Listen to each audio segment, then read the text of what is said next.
young man named Giovanni Guuscanti came very long ago from the more southern region of Italy to pursue his studies at the University of Padua. Giovanni, who had but a scant supply of gold ducats, took lodgings in a high and gloomy chamber of an old edifice of a family long since extinct.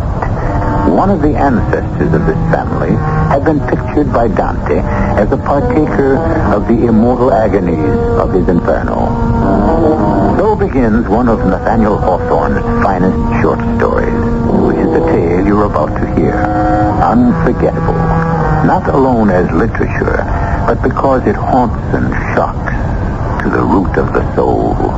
For some purpose, Giovanni, this man of science, Dr. Rapachini, is making a study of you. I know that look of his.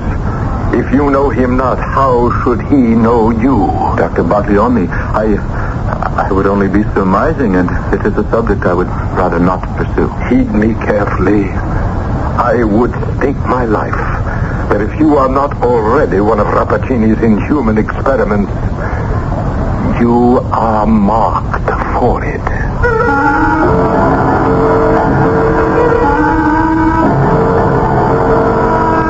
Our mystery drama, The Kiss of Death, was adapted from the Nathaniel Hawthorne classic short story, especially for the Mystery Theater, by Ian Martin, and stars Kurt Peterson and Patsy Bruder.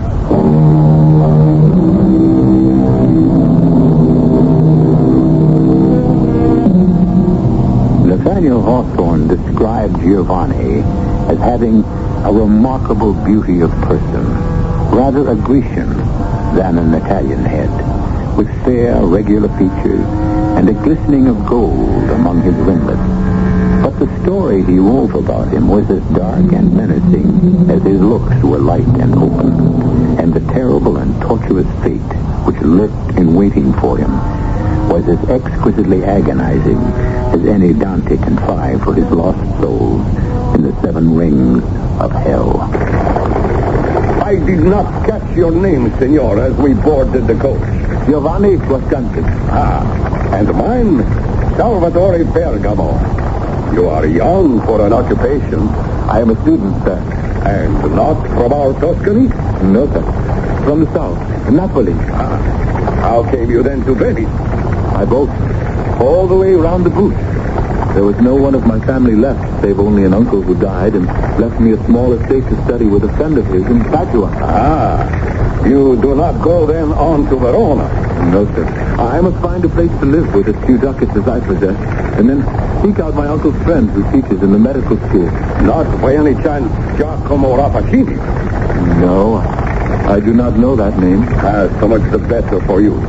It has a large reputation through Italy, but not of the best. Who is your sponsor? Are you a medical man, Signor Bergamo? By the faith, no. I am an exporter and importer of goods. It is in the course of the latter half of my business dealings I have run afoul of Dr. Rapachini. Run afoul? I speak too freely to strangers. It is a fault of mine. I say only that Dr. Rapachini has deep and strong interest in potent and very dangerous drugs, or rather in plants that produce them. You are a young man of open heart and seeming promise. I am glad you will not be associated with him. Did you tell me your sponsor's name? No. It is Master Pietro Baglioni, doctor, professor at the university. Where do you stay in Padua? I have no idea. Not with the Dottore Baglioni? Oh, no. He was a friend of my uncle's, but only a distant acquaintance of the family. I would not have him beholden to me further. Marco, I like you, boy. You have a good heart and an ease of manner that befits you well. Here. There is in Padua an old nurse from our family who came into some property in a large house. Here is her address and a note from me. I am sure Dame Elisabetta Falcone will settle you comfortably and within your purse. Had I a son, I cannot think of quarters where you could be better or safer lodged.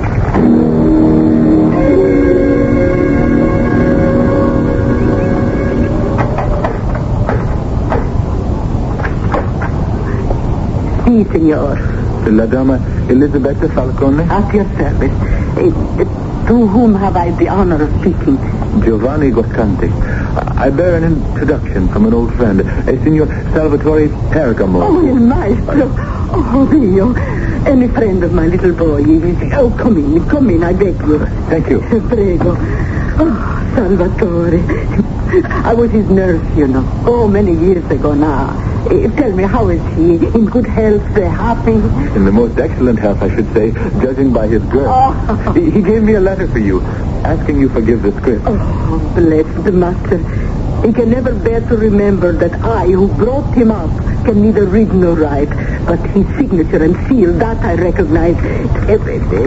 Signor, would you be good enough to read what the paper says? Let me bring the lantern nearer. Right, it's simple enough. He says, Carissima. This will serve to introduce a young man of good family and great prospects, whose purse is not yet heavy and must find lodging while he attends the university. I could wish him no better fate than you may find room to take him in. Oh, you could not come with a higher recommendation.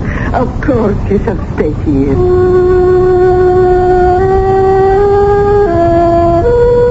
I followed her up the curving marble staircase.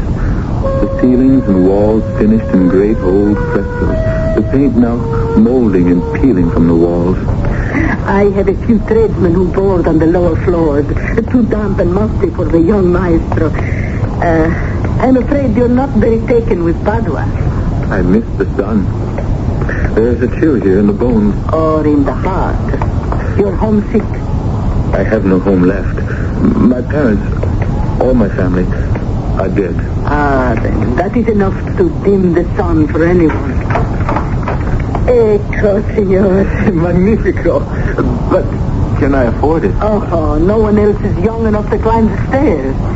But you have seen nothing yet. Come to the window. How beautiful. And how strange. Oh, surely there is as bright a sunshine as you left in Naples. Bright, though not so warm. But what a magnificent garden. Is it not something special? Very. A botanical garden and so lovingly cared for. Does this belong to the house? Oh, no, signor. No, it's from the villa next door. Such strange exotic plants. The purples and the magentas. I don't recognize any of them. No more than I. Observe the gigantic leaves, the huge, heavy blossoms. They're all imported, of course, for the great man who owns them. You see, that is he. You can see working at one of the beds, by the stone urn near the statue. Surely that is no gardener in the scholar's garb, black? Oh, bless us, no. He permits no one else but himself to come near his plant.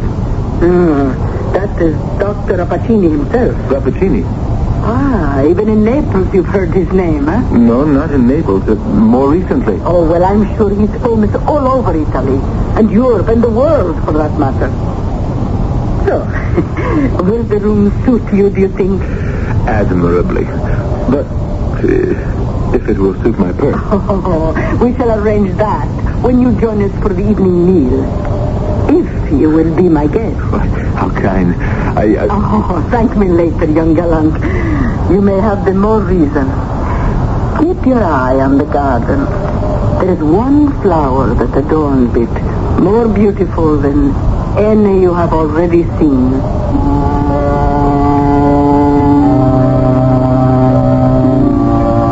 The strange, eerie beauty of that garden below held me spellbound. I watched the tall, emaciated figure of the doctor tend his garden, so intent on his ministrations that he was oblivious to all else. Not an herb or a shrub escaped such a scientific and minute examination that it seemed as if he were looking into their innermost nature.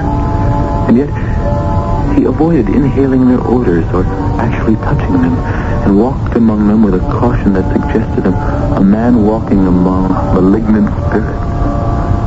Obviously, he was not the one who cultivated them. I was just wondering who did, when... Beatrice! Beatrice! Here I am, Father. Are you in the garden? Yes, and I need your help. I'll be down in a moment. Now I knew Falcone had meant when he said I had yet to see the garden's most beautiful flower. For brief as the glimpse I had had of her, this was the most radiant, the most vibrantly alive woman I had ever seen in my life.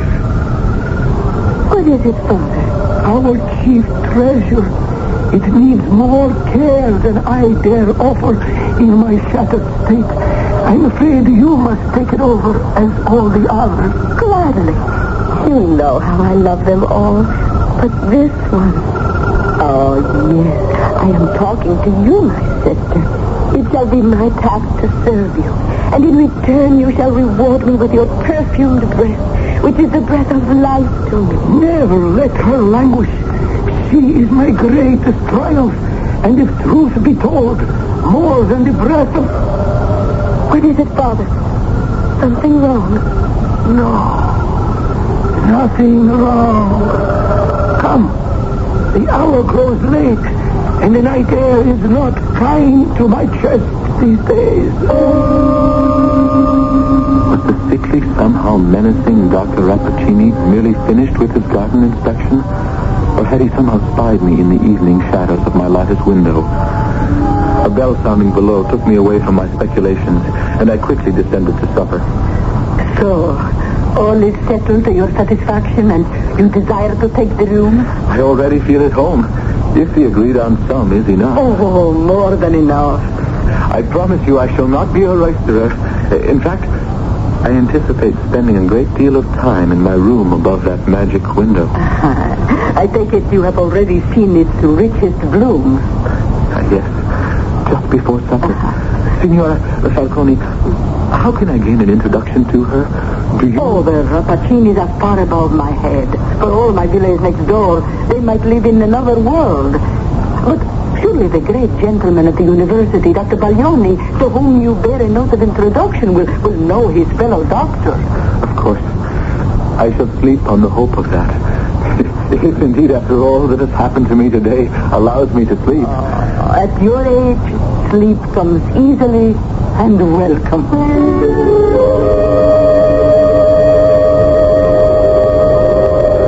When I awoke, I had overslept and was bone weary from my travels and my new environment. But I was brought to immediate life by the sound of a voice already adored outside my window. Father, must you leave so soon? I have a lecture at the university. Is all well with you here? Of course. I have been tending my sister. See how she lifts her head today since I've fed and nourished her. All velvet and sheen and rich and glimmering like the most precious of stones. You breathe a new life on it. As it does on me. You are the richer by far. If either of us are. What would we have without each other? You are lonely, Bellissima. For a little human companionship. Quite right. I must provide you some. But how? We could have a ball or a dinner party. No. Not in this house. No.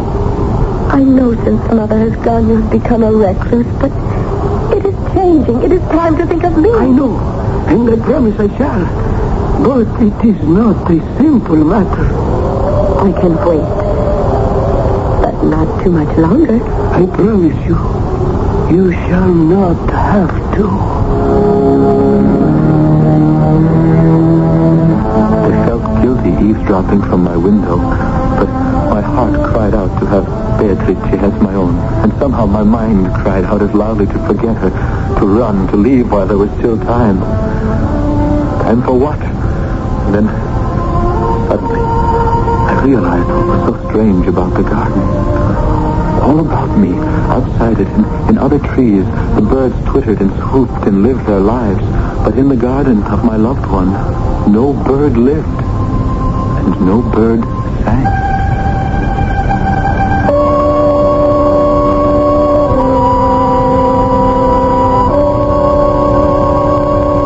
But when has any threatened danger held back a man in love? And what danger could lurk in a garden of luxuriant and healthy flowers and shrubs? That Giovanni is about to find out and refuse to believe until the ultimate truth is too undeniable. A I shall return shortly with Act 2.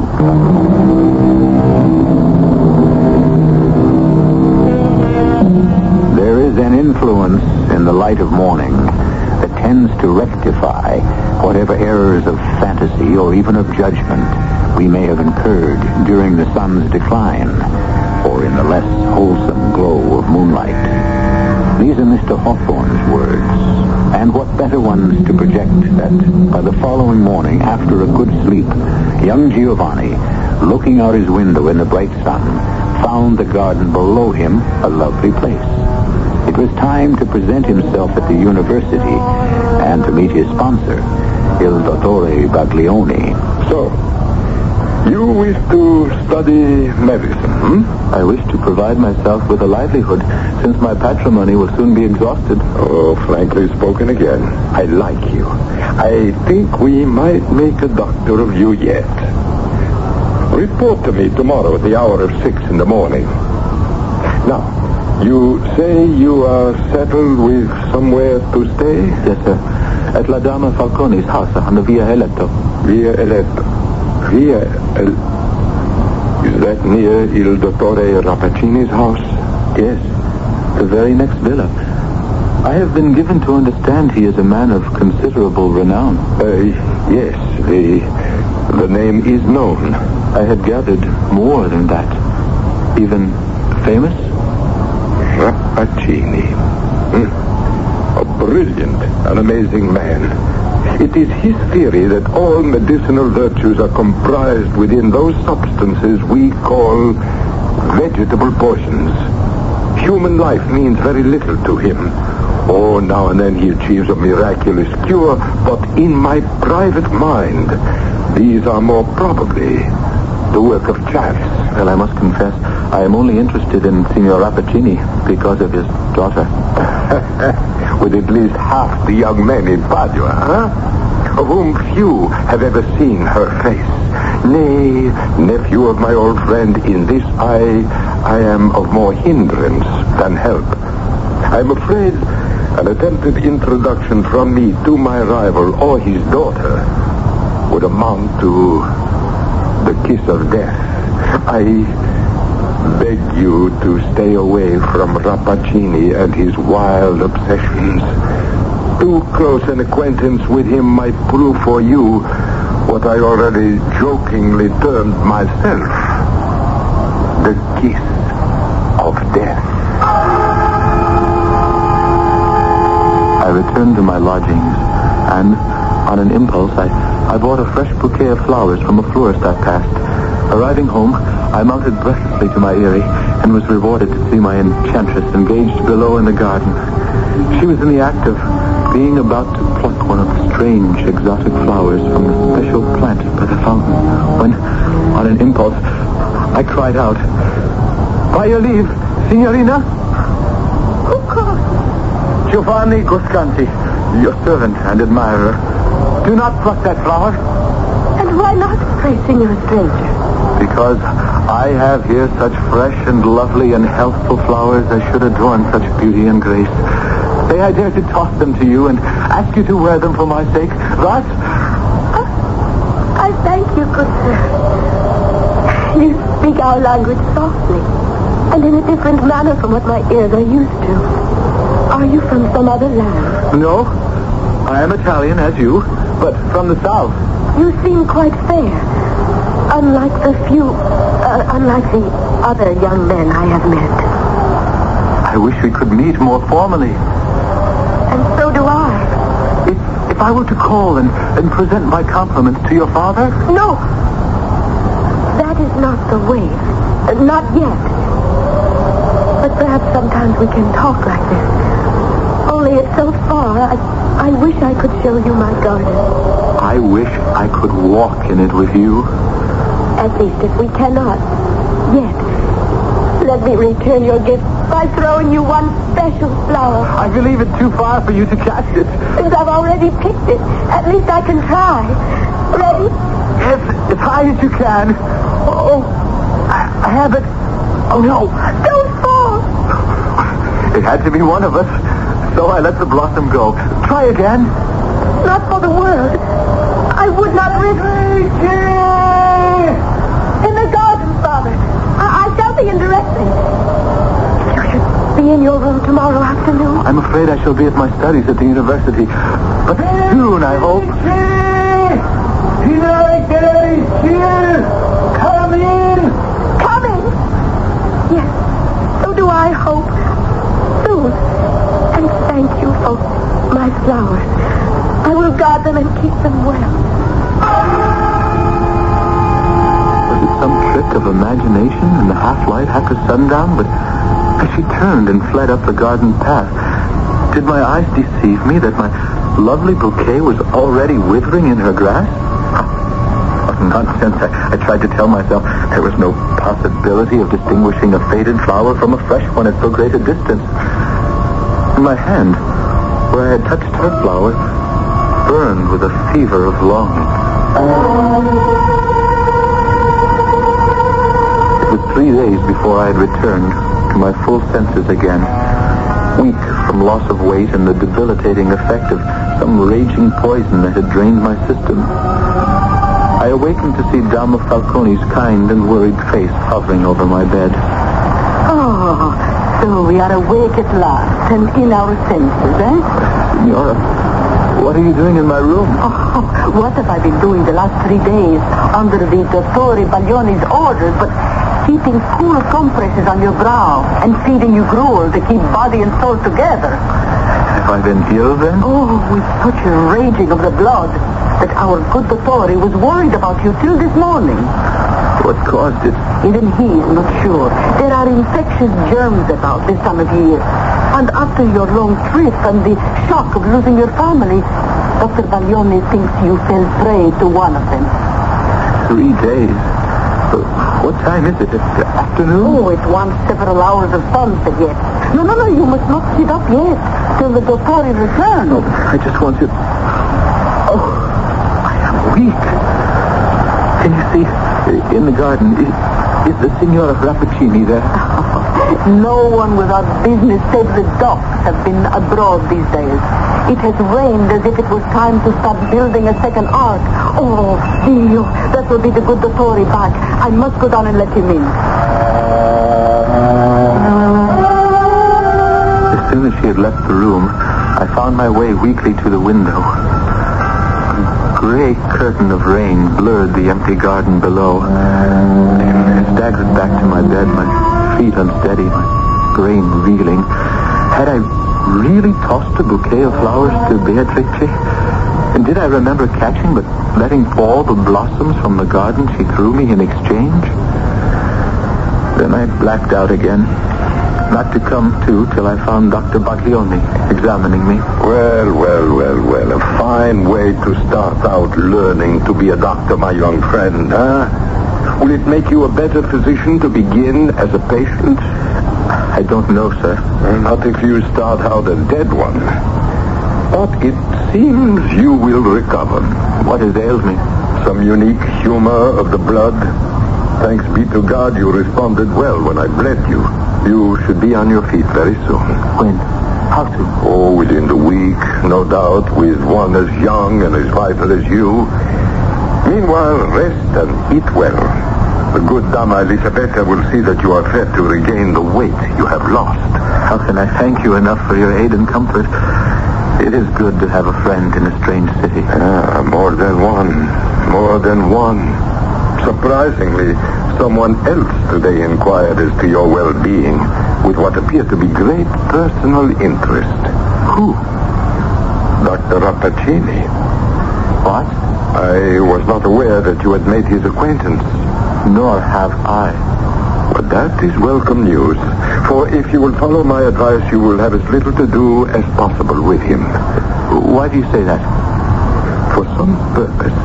This man of science is making a study of you. I know that look of his. I have seen that cold illumination as he bends over a bird, a mouse, a butterfly, which, in pursuit of some experiment, he has killed by the perfume of a flower.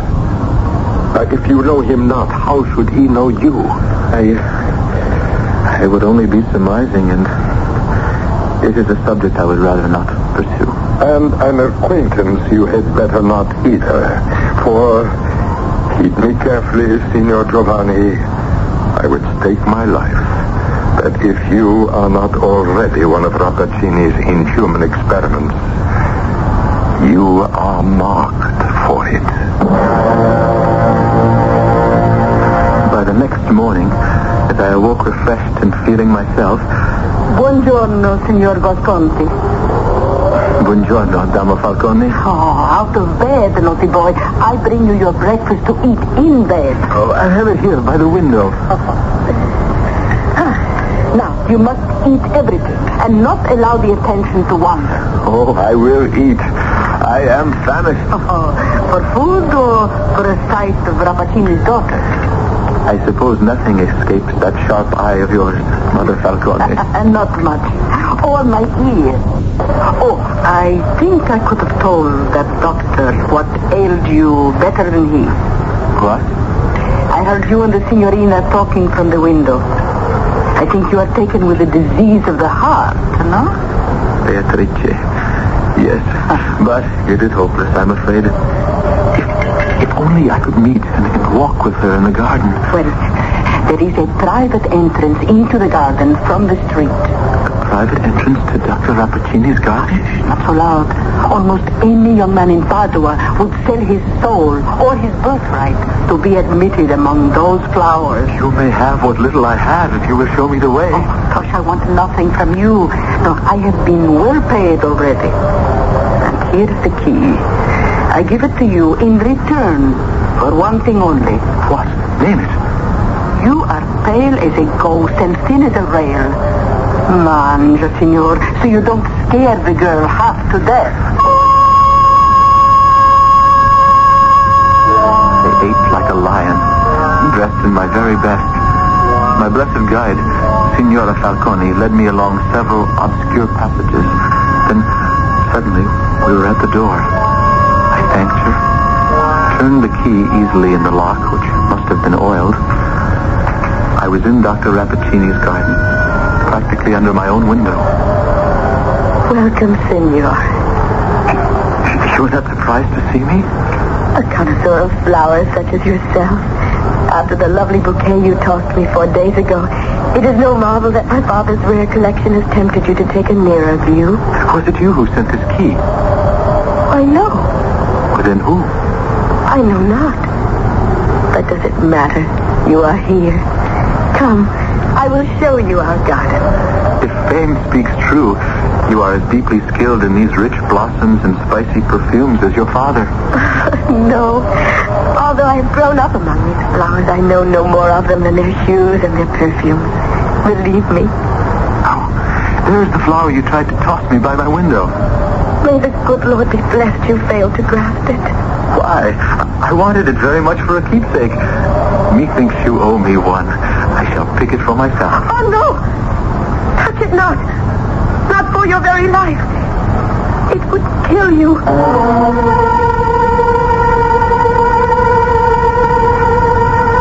Hiding her face, Beatrice rushes from him into the house, and his eyes following her, behold within the shadow of the entrance the emaciated, ominous figure of the black-clad Dr. Rapachini.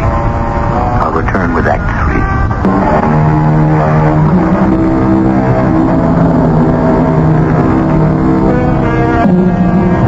3. Bewildered and shaken by his strange encounter with the girl he loves, Giovanni has stumbled back to his room, suddenly overcome with the debility of his 3-day illness, so faint that he is barely able to climb the stairs to his room.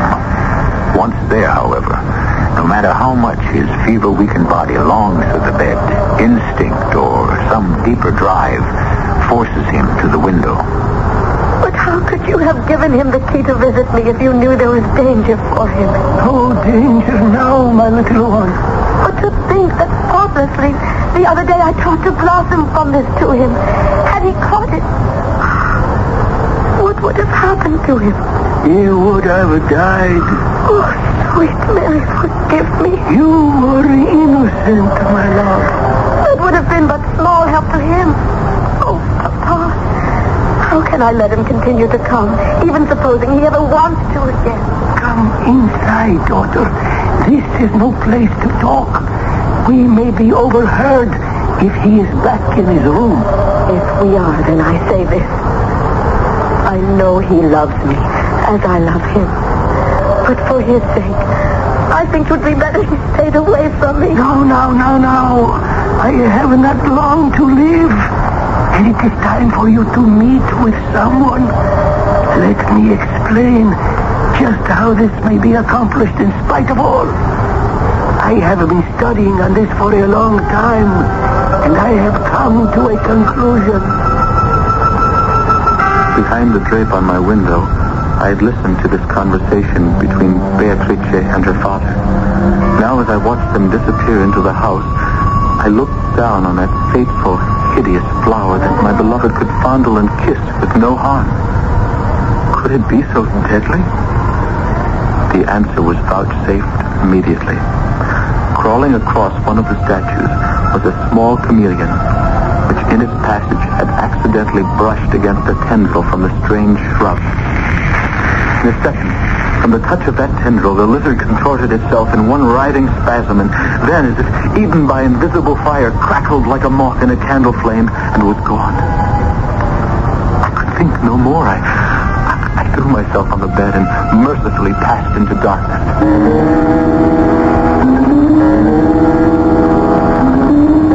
Good morning, my young friend.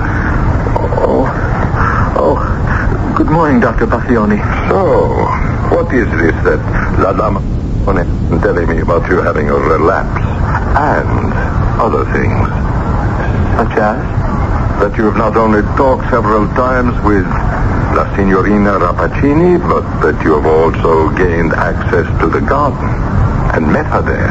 Yes, Signor. That is true. I look at you, and physically you appear to have made a remarkable recovery. This morning, you literally glow with health. It is true. I feel rested and full of life. I'm forced to conclude that perhaps this strange distemper that attacked you is less of the mind than perhaps of the heart. You're right, Doctor. Completely right. I am in love. Beatrice Rapachini. I feared as much. With no estate or name and with no prospects but a long term of study before me, you consider my suit as hopeless as I consider it hopeless for deeper reasons. I think you must have some suspicions of the truth already. Very well. I've been too late to stop Rapachini's experiment with his daughter, but at least I can try to stop him from what new experiment he plans for you. For me? What interest could he have in me? I haven't even met the man. Or where do you think the key came from that admitted you to the garden? Beatrice. Who else? From Rapachini. Ask the Dama Falcone if you don't believe me. It was placed in her hands by the doctor himself, along with a golden ducat to make sure she brought it to you. But why? I don't understand. Who can penetrate the clouded workings of this tortured mind? A man who would sacrifice his own daughter to his own obsession. Is there nothing we can do for her? I would gladly give my life. Let us not be too hasty. There may be a way to outwit Rapachini yet. How? You see this little silver flask? It was wrought by the hands of the great Cellini. It must be priceless. Yes. But most of all, because of what it contains. 1/6 of the antidote in it would render all the poisons of the Borgias innocuous. Bestow it on your Beatrice, and we will thwart Rapachini yet.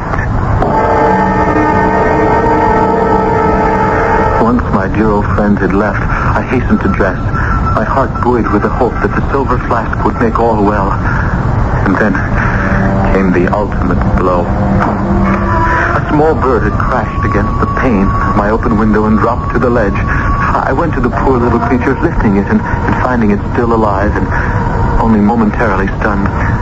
Soothingly, I brought it to my lips. touching them to its head, about to make a sound of reassurance. But to my horror, like the chameleon in the garden the day before, the touch of my lips galvanized it into one agonizing spasm, and then it dissolved into nothingness in my hands. At the same moment, the voice of Beatrice called me from the garden. Giovanni! Giovanni, are you there? What do you want of me now, accursed, poisonous witch? Oh, no! Come down to the garden. Let me try to explain. No need for explanations anymore. I am the only being your breath cannot slay. Your kiss may never kill. I stumbled from my room, for the door, and for the garden. I was a mass of conflicting emotions. Love, hate, despair, and murderous fury as I faced Beatrice in that deadly garden. How can you pretend ignorance? Shall I prove the power I have gained from the pure daughter of Rapachini? No proof is necessary. So you admit you have cast your poisonous spell on me. You saw what happened to the bird on the window? I saw, but it is not me. Believe me, it is my father's fatal science. How could you have not known? How could I have known? Locked up a prisoner all these years in this garden. My only companions, my father and the flowers. Particularly this evil thing of beauty that I pretended was a sister, because I had no human being to share my love and friendship with. You must have known. You had to know. Yesterday when I reached for the blossom on this venomous vine, you cried out, "Touch it not, it will kill you." I did cry that out. And yet, a few days earlier, when I brought you flowers, you tossed the same blossom to me at my window. Luckily, that had only grazed my fingers, for that touch alone was enough to put me in a flush, a fever that nearly killed me. I knew nothing of that. Where did you think I was? If I had been myself for all the love I had in my heart for you, don't you think I would have been daily at your window? I thought you were at the university studying as you told me you would be. Of course. All innocence. And having failed to dispatch me from a distance, you had to provide me entry to the garden to make sure to... Oh, dear. Forgive me. I don't know what I'm saying. It was you who saved my life. A life that, believe me, I never had dreamed stood in any danger from me or mine. Your life was the most precious thing in the world to me. And because of it, I had to drive you from me. Why? I was in no danger. Don't you see? I knew nothing till after my father had given you the key. Even then, the one thing he told me was that you must not touch this flower upon pain of death.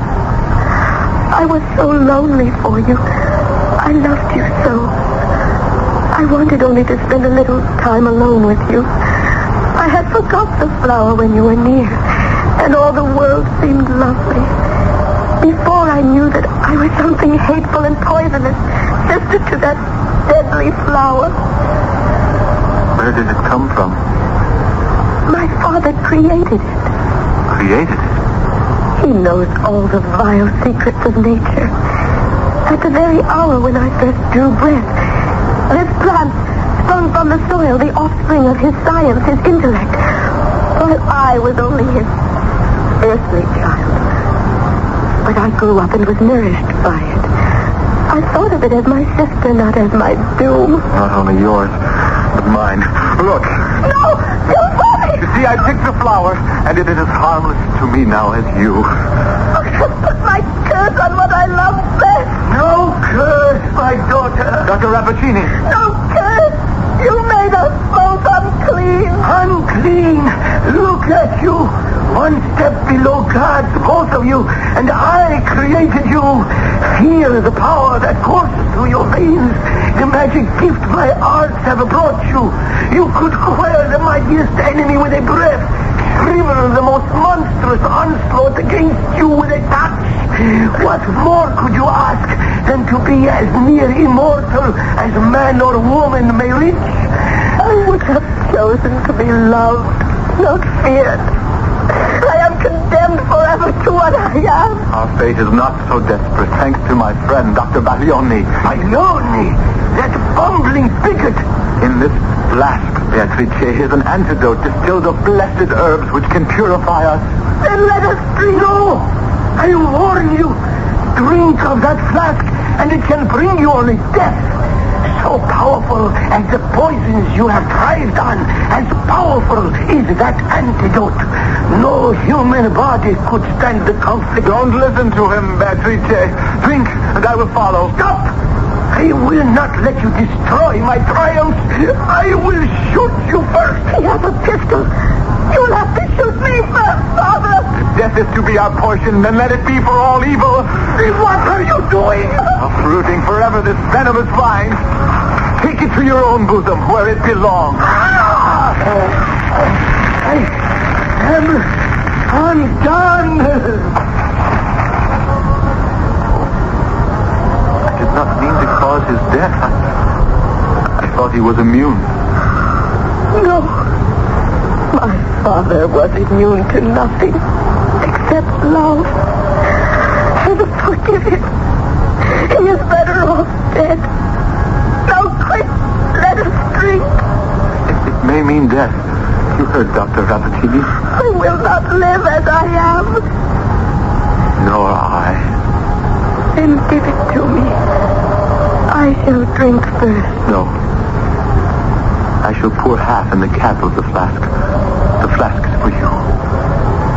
To the future, Giovanni. To our future. Whatever it may be.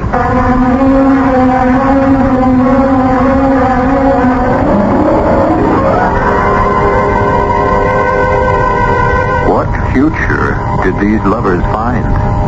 Were they star-crossed as Romeo and Juliet? Or did the gods smile on them like Elizabeth and Robert Browning? Well, what does it matter after all if they were together? A good story doesn't always need an end. At least none beyond that the listener chooses to select. Believe for himself. I'll be back shortly.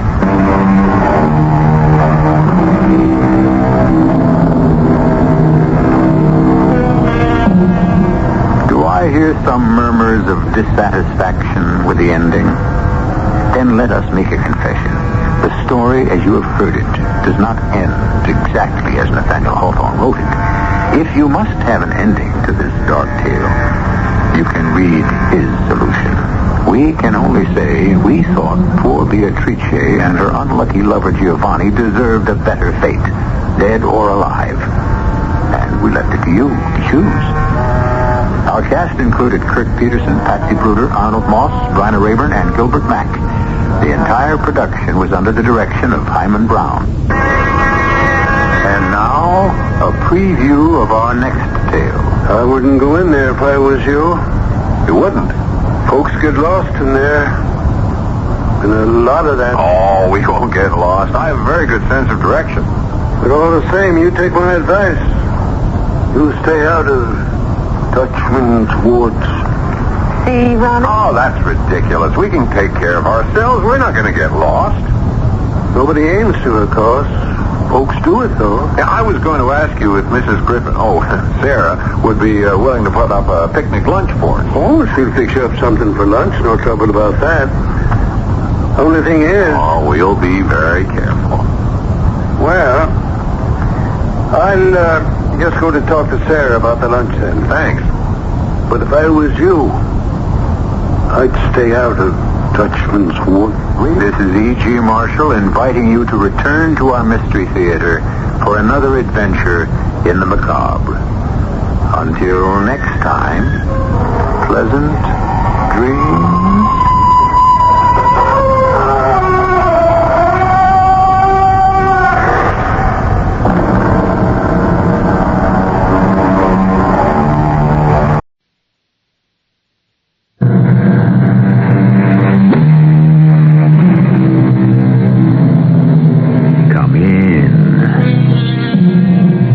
Welcome.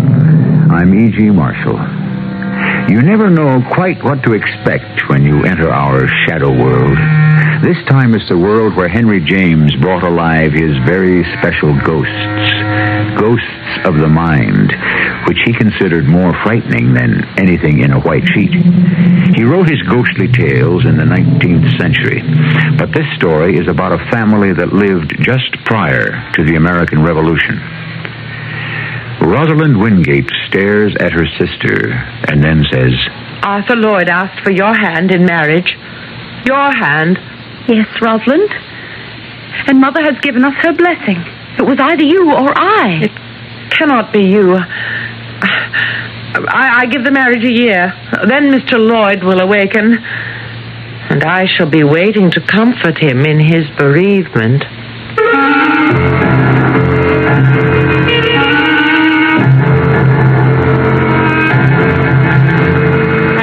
Our mystery drama, The Locked Trunk, was adapted from the Henry James classic especially for the Mystery Theater by Roy Windsor and stars Patricia Elliott and Russell Horton.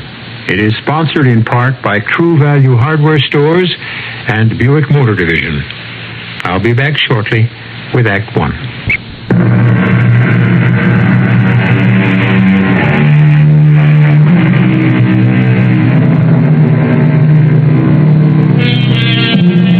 Times change, but human nature remains the same. That's a commonplace truth. A man and a woman attracted to each other today feel exactly what was felt at all times in human history. Cambridge and Boston are the settings for this story of two sisters, one strikingly beautiful and willful, the other with the unusual name of Perdita, lovely but not striking. Mrs. Wingate, their mother, proudly reflects on them to her son Bernard, recently returned from studies at Oxford. Arthur Lloyd seems immensely fond of both your sisters. I am too, Mother. They're a marvelous pair. Beautiful, accomplished, and for young women, well educated. Very different in spirit, of course. Very. Perdita's like me. Rosalind takes after your dear father's side of the family. Mercurial. Remember how he enjoyed thundering Shakespeare at us? Oh, and the Bible, too. You do like him, Mother? Very much. He's become a great friend. With your approval, I suspect he'll become even closer. Ah, it's in the air, I think, Bernard. My regret is that one of the girls will be greatly disappointed. He's been discreet and fair in his attentions. He's a gentleman. Has he confided in you? Not Arthur. He realizes the delicacy of the situation. I wouldn't speculate about it, Mother. It's a matter of the heart. How very true. All the same, I don't want to see Roz or Perdita hurt. Roz has never been. No, that's true. She's always been at the top of everything and indulged because of it. You really think that Arthur is interested? Well, if I had to place a wager... Oh, here's Perdita now. Bernard, what a pleasant surprise. October's so lovely in Cambridge, I decided to come out for the weekend. Arthur will be along later today or early tomorrow. Yes. Yes. You're very pretty when you blush, Perdita. But I'll take the groceries to the kitchen. You must not raise her hopes unfairly, or her sisters. You're right. If you'll excuse me, Mother, I'll go upstairs and change into something comfortable. Of course. You might take a nap until tea time. Here's Roz, Mother. Riding, I believe, dear. May I talk with you? Confidentially? Of course. I'm frightened, Mother. Frightened? My goodness, of what? Rosalind. You're frightened of your sister? You know her, Mother. She can become violent when she doesn't get her way. What in heaven's name are you talking about, child? What if Arthur Lloyd proposes to me? Then he does. And I would be very pleased for both of you. But Roz has set a cap for Arthur. We both have. He hasn't led you on, either of you. But if he's in love with me, Roz will be furious. She's always had her way in everything. Oh, I can't believe she'd be so selfish that she wouldn't accept Arthur's decision. She'd have to accept it. Why do you think Arthur will propose to you? He has, Mother. Oh, my dear. It will devastate Rosalind. Oh, briefly, perhaps. No, not briefly. She'll never forgive me. I know Roz. She'd kill to get her own way.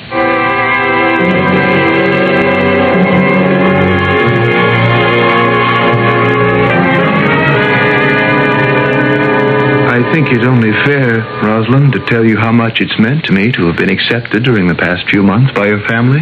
You're Bernard's best friend, Arthur. He's introduced me to a family I truly love. Thank you. It must be evident that we return the feeling. Well, I know that, and that's what makes this so difficult.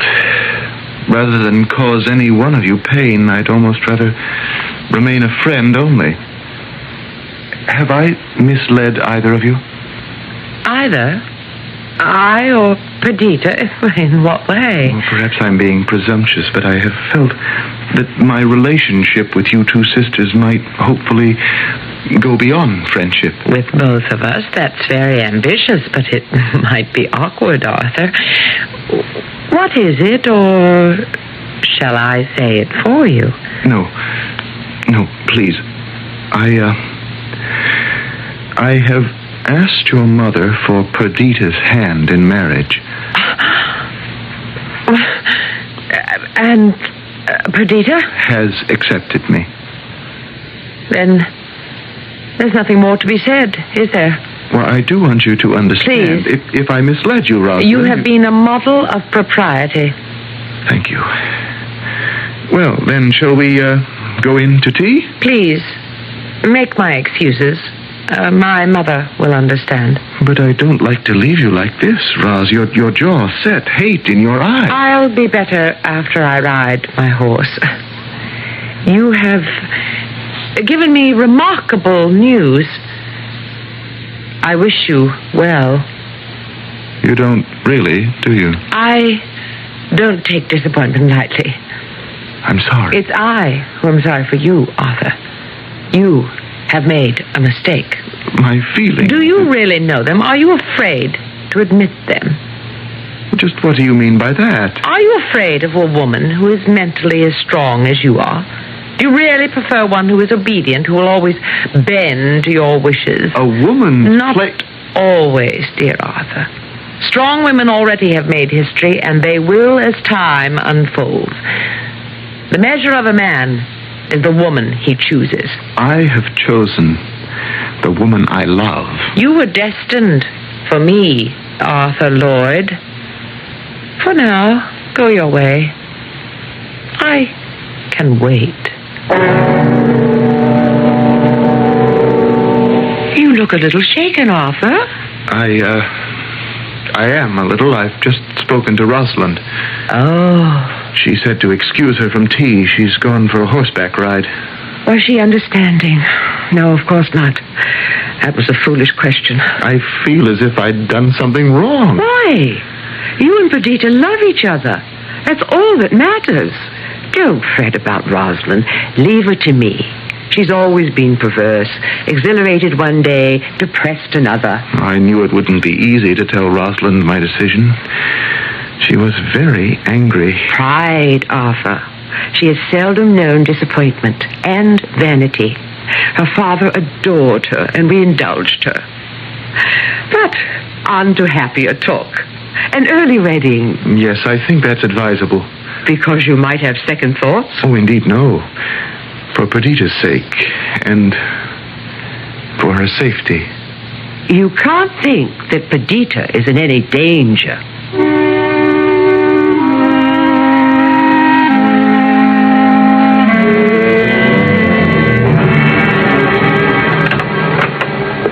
Am I interrupting, Perdita? It's our common bedroom. You don't need permission to enter. Are you dressing for some special occasion? I'm dining at the Arms with Arthur. Oh. May I ask why? Have you nothing more to say to me, Roz? I said what I had to say to Mr. Lloyd. Which was? Ask him. Roz, ever since Bernard brought Arthur Lloyd to visit several months ago, we've been in love with him and he with us. The decision to propose to one of us was his. Can you deny that? What was the special magic you used to place him under a spell? Apparently there's no point discussing the subject.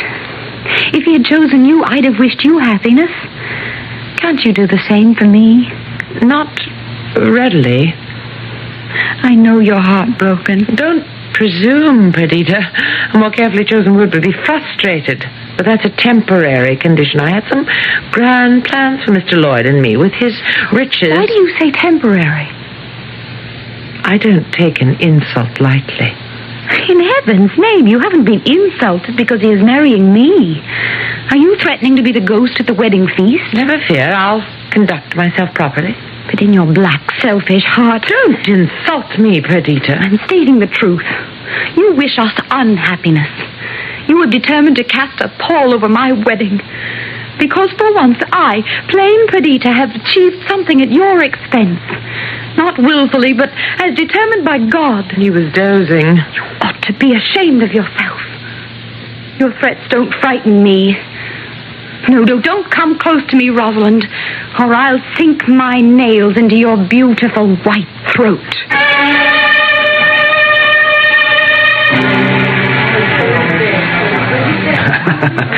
A kiss for the bride. Congratulations, dearest Perdita. And to you too, Arthur. Bernard, have you ever seen a lovelier bride? I'm supremely happy, Arthur, dear. As I am, my dearest. After the reception, you ride into the country? My old Uncle Josh has made his house available to us as long as we want to stay. Bernard, have Mother and Roz gone on ahead? Oh, that was the arrangement. Perhaps my concern about Rosalind was ill-founded. I know she's happy for both of you. She looked splendid as your bridesmaid. I'll leave you now. Don't delay too long. Our guests will be expecting you. Look at me, Perdita. Oh, I love you. And I shall always love you until we are no more.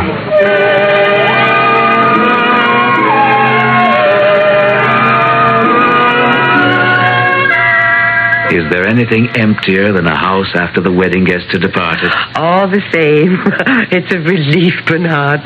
The weeks of preparation, the sewing, gifts, and the wedding itself. I'm so happy for Perdita. Arthur's a fine young man. And well-to-do and successful. The bright and shiny world lies at their feet. And Rosalind? Don't look for trouble, Mother. The hurt goes deep with her, my son. You're returning to Boston. Perhaps I'll suggest that we visit my sister in New York. It's a hard journey by stagecoach. Why not sail from Boston? You could stay overnight with me or in a hotel, and I'd see you all. Well, let me think about it. Where is Roz now, do you know? When your father was alive and concerned about a problem, he'd walk for hours through Harvard Yard and sometimes halfway to Lexington. Roz clears her mind by riding horseback halfway to Boston and back. But I do believe... Yes, she's coming in now. Rosalind? We're in the sitting room, Roz. Come join us. Has the joyous couple departed? Long ago. I hoped that your long ride might have cleared away your bitterness. Roz, dear, accept the fact. Never. Arthur Lloyd has been deceived. I'll remind you, Rosalind, that you're speaking of your sister. I cannot rid myself of my feelings by willing them away, Mother. Then you'll consume yourself with your rage. Not before I've had my revenge. Revenge? Against your sister? You speak like a madwoman. I am. A little. The marriage is doomed. You sound possessed. Pray to God for forgiveness. I'm not the one to be forgiven. Arthur Lloyd will beg for me. And I'll accept him. As I have said, the ghosts of Henry James are ghosts of the mind. Not all that much was known about psychoanalysis in the late 19th century, but Henry James had heard about Freud and his early experiences in treating those who suffered from hysteria and neurosis. This undoubtedly influenced James when he wrote his kind of ghost stories, the ghost in the mind, possessed by a conviction of injustice and a determination to overturn it. The person so possessed is Rosalind Wingate. More when I return shortly with Act 2.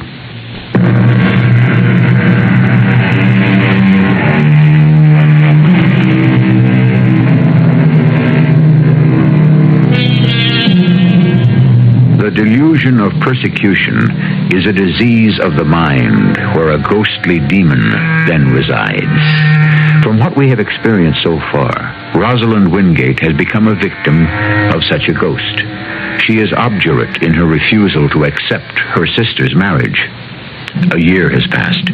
In Boston, Mrs. Wingate accepts her new role as a grandmother. I'm reluctant to leave, Arthur, but I've been away from Cambridge for a month and I must return. Oh, I understand. You've been wonderful. It's a mother's place to be with her daughter when she gives birth.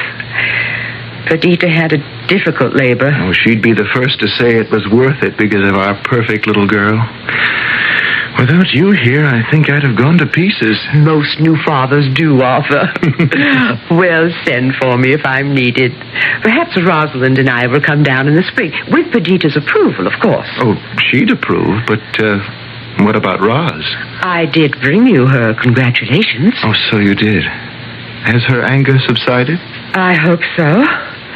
At least it's no longer apparent. She keeps busy. She'll never forgive me. That's a cross she alone must bear.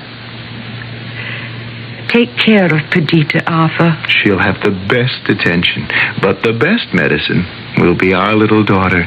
Perdita isn't all that strong, and she's gone through an ordeal. Normally, by now, she should have been up and around. I don't like her color at all. She'll come round. Don't you worry. I'll try not to.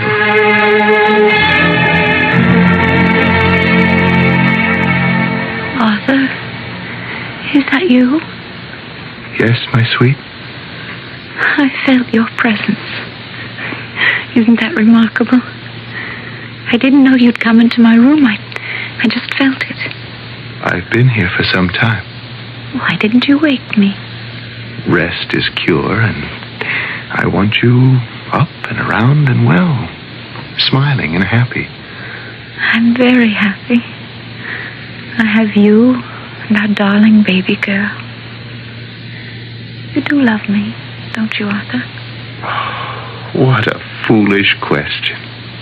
You've never regretted... Don't even think it. I've tried to be a good wife to you. You have been. This is morbid talk, Perdita. I wish you'd stop. It makes me uncomfortable. I don't think I'll ever be well. Now, Perdita, in heaven's name, don't say such a thing. Of course you'll be well again. If I should die... Now, please. I don't want to die, but if I should, you must make me a promise. You insist on being humored, don't you? I'm serious. You have bought me such beautiful clothes and jewelry. My wardrobe is enviable. You have been overly generous, even though I don't live for finery. I can afford the best for my wife. I want you to promise to save all my things for our little girl. Will you promise that? Well, I hardly know what to say. Your wardrobe is yours. You'll wear it until we replace it. Will you make me that promise?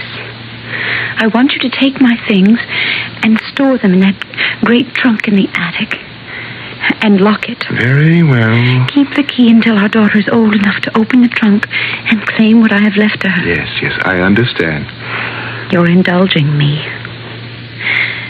Arthur, I know I'll die. My only wish is to leave my lovely wardrobe and jewels to our daughter. They shall be hers alone. Never allow my sister to have any part of them. I see. I thought the bitterness was all hers. My feeling is not bitterness. It's hatred. Perdita. I lived in her shadow. When you asked for my hand, I walked into the sunshine, leaving her to fester with envy and with the determination to destroy me. This illness has made you delirious. She said our marriage was temporary, that you were destined for her. Good heavens. And not a day goes by, I'm certain, when she isn't consumed by jealousy. My mother knows it. So does Bernard. Rosalind is heartless, without a heart. Darling, that's too harsh. She worships money and finery and herself. To her, nothing else is of value. I won't allow her to have my fine clothes. I understand. You swear to keep that promise? I do.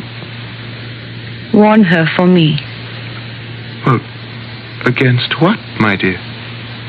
If your promise should be broken, If, somehow, she should obtain entry to the locked trunk, I'll avenge myself from the grave.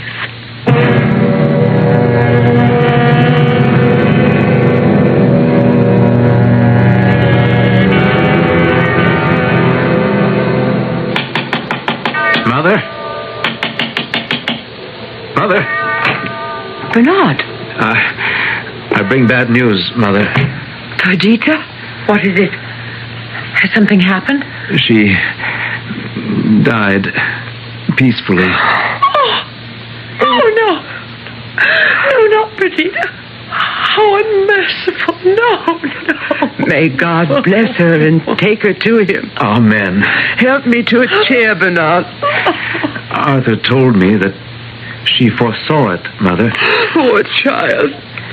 Before I left Arthur to come home, I told him I was concerned about her. I can't encompass it, Bernard. So much to live for. I know. Roz. Come, Mother. I'll see you to bed. I'll tend to my horse. Try to sleep, Bernard. Oh, Rosalind. Mother.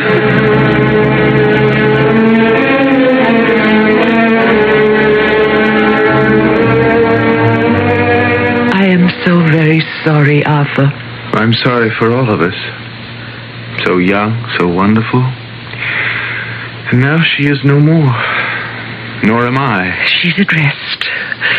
Whether we will it or not, our fleeting lives unfold until we are no more.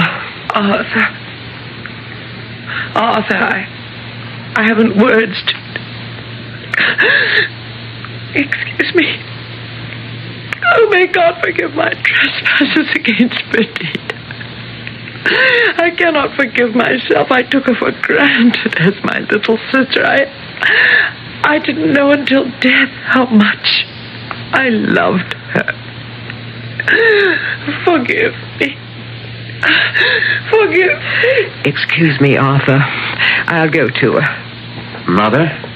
Are you all right? Yes, it's Rosalind. Arthur, what happened?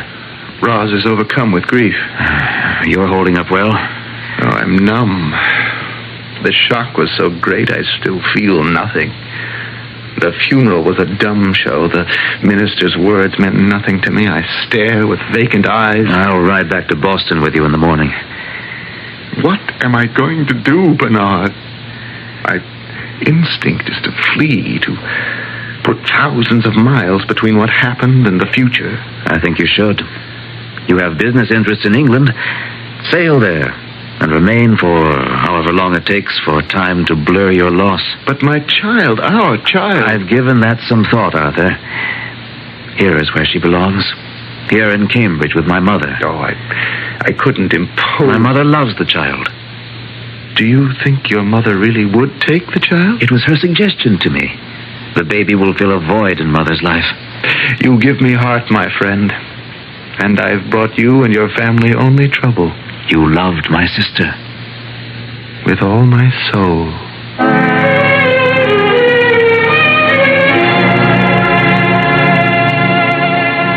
Why should I be the last to know? I was the first. You're the second, Rosalind. I don't know that the news is all over Cambridge. Why do you pounce at the slightest excuse to become petulant? Why, he's my brother. You'd think he'd ask my opinion.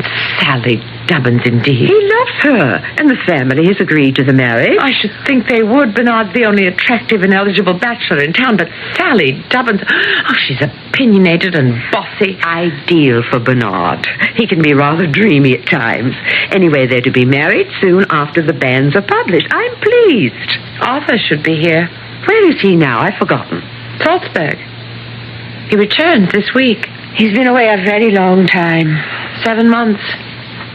He won't know his daughter when he returns. Amy's so much like Perdita when she was small. She's a dear. I'm very attached to her. You've been a wonderful foster mother, Ross. I can't remember you ever giving so much affection to anyone else. You've got little Amy twined around your finger. She's a darling. I wish she were mine. You'll miss her when Arthur returns. She may not want to let me go. Amy will have no choice. She belongs with her father. Well, until she becomes adjusted to a new home. I might have to live with her. In Arthur's house? You? An unmarried woman? That would be in extremely bad taste, Rosalind. That wouldn't bother me. Arthur would have more sense. That remains to be seen. Just what do you have in mind, Rosalind? Amy Lloyd is my talisman. And what is that? A charm, a good luck piece. I knew she would be soon after the funeral. Am I to understand that you intend to use the child's affection for you to forward a claim on Arthur? If I so choose, yes. You have deliberately charmed the child for that purpose? I am genuinely fond of her, Mother. But your scheme is reprehensible. He loved Perdita, not you. He's a young man. He will love another. Why not me? Do you love him? Oh, yes. That doesn't ring true, Rosalind. He's handsome and rich with a fine house, and he moves in grand circles. And that's what you love, not him. So you meant it when you told Bernard and me that you'd have your revenge.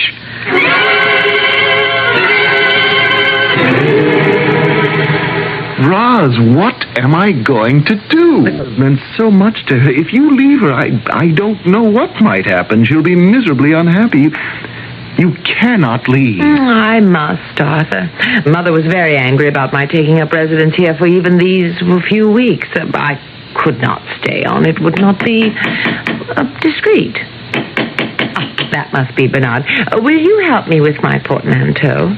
Roz, Happy wedding day, Bernard. Thank you, Roz.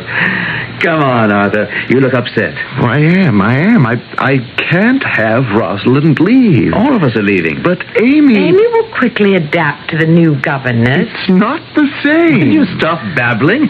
The coach is waiting. You're my best man, remember? And you're more overwrought than I. Now, close the door. Now, off to Cambridge.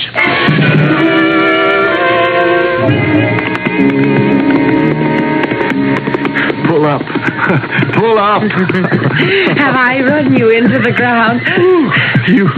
You do ride well, Roz. In fact, you do everything well. That's very sweet of you to say. What am I going to do about you, Roz? Is there something you want to do? Have you plans? Thoughts for the future? None. You said something long ago that may have come true.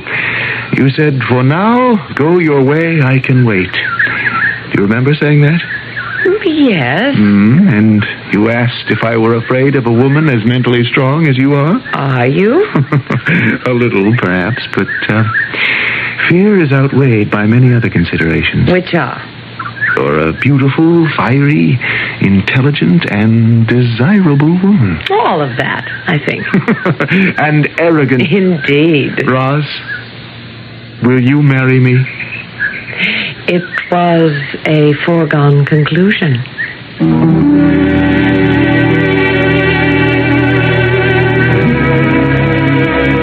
A comment on what we have heard seems almost unnecessary, but I can draw a moral from it. It's this: determination is a virtue, but let me qualify that. In almost anything we have to do or want to do, determination leads to excellence. But determination applied to an unworthy end can be destructive. Rosalind Wingate determined to marry Arthur Lloyd. She now has succeeded. What follows is what we will hear when I return with Act 3. WBBM Chicago.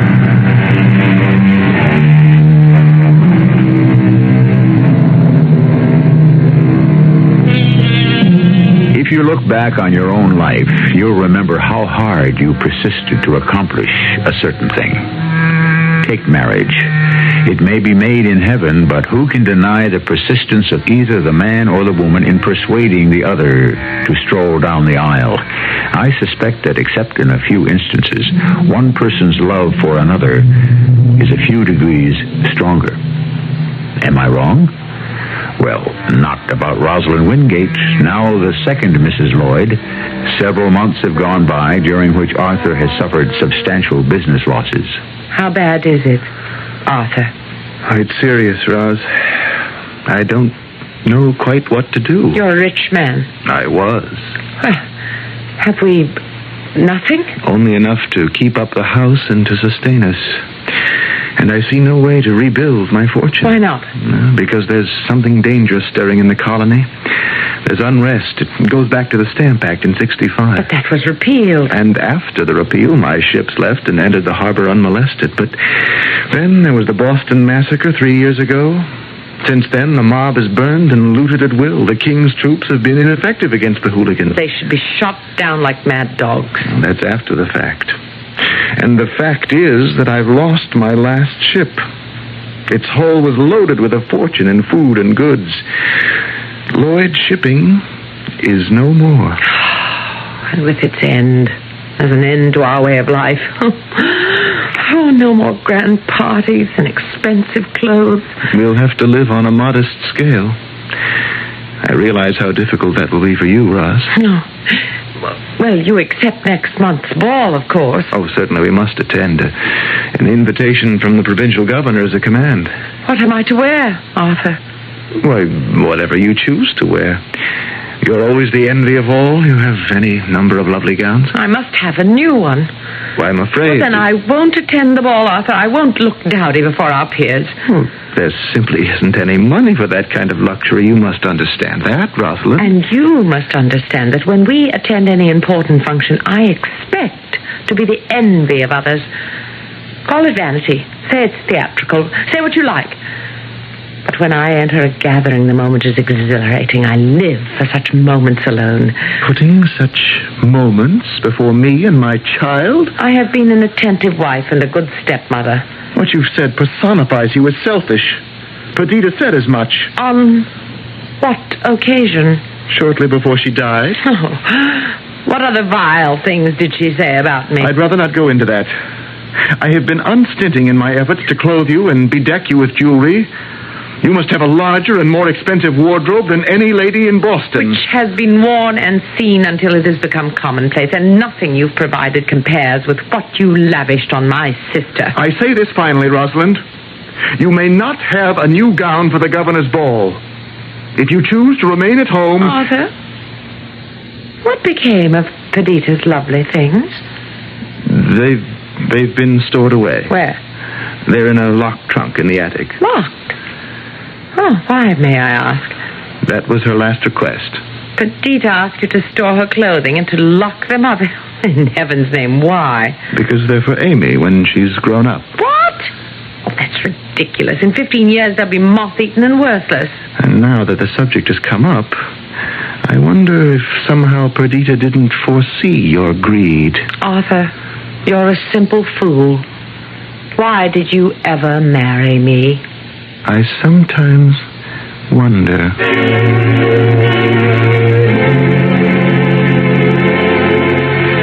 Hello, Mother. My dear Bernard, I'm very glad to see you. I knew where to find you, Mother. Sitting in your garden. I do enjoy the colors and the fragrance of the flowers. How is Sally? Splendid. And soon a mother-to-be. Oh, I hope it's a boy just like his father. What's the other news from Boston? At the moment, calm on the political front. Not so calm at the Lloyds. I'm sorry to hear that. It's Rosalind, kicking up a fuss, as usual. The ties of marriage have come undone. Arthur's shipping business is founded. Not his fault. There's a band of so-called patriots that roams Boston and commits acts of vandalism. Arthur's lost his small fleet. Is he impoverished? No. But he hasn't the money anymore to indulge his expensive wife. He told me about it the other day. I offered to lend him money, but he refused me. And Rosalind refuses to accept their changed condition. Yes. Will you come to Boston and talk with Roz? I've talked to her all her life, Bernard. Well, this time... No, it would come out sounding melodramatic. Let me be the judge of that. Roz now neglects Amy. She adores Amy. So it seemed when they lived with you, Mother. I think Roz used the appearance of affection to win Arthur's proposal. I thought that the affection was genuine. Remember, Mother, that Amy is Perdita's child. Deep within Rosalind, I think she hated Perdita. God forgive you for saying that, Bernard. But there may be truth in what you say. Will you return with me to Boston? Presumably to visit me and Sally? What you've said makes me shiver, Bernard. My imagination may be making too much of the situation, but I feel very uneasy about that unhappy home.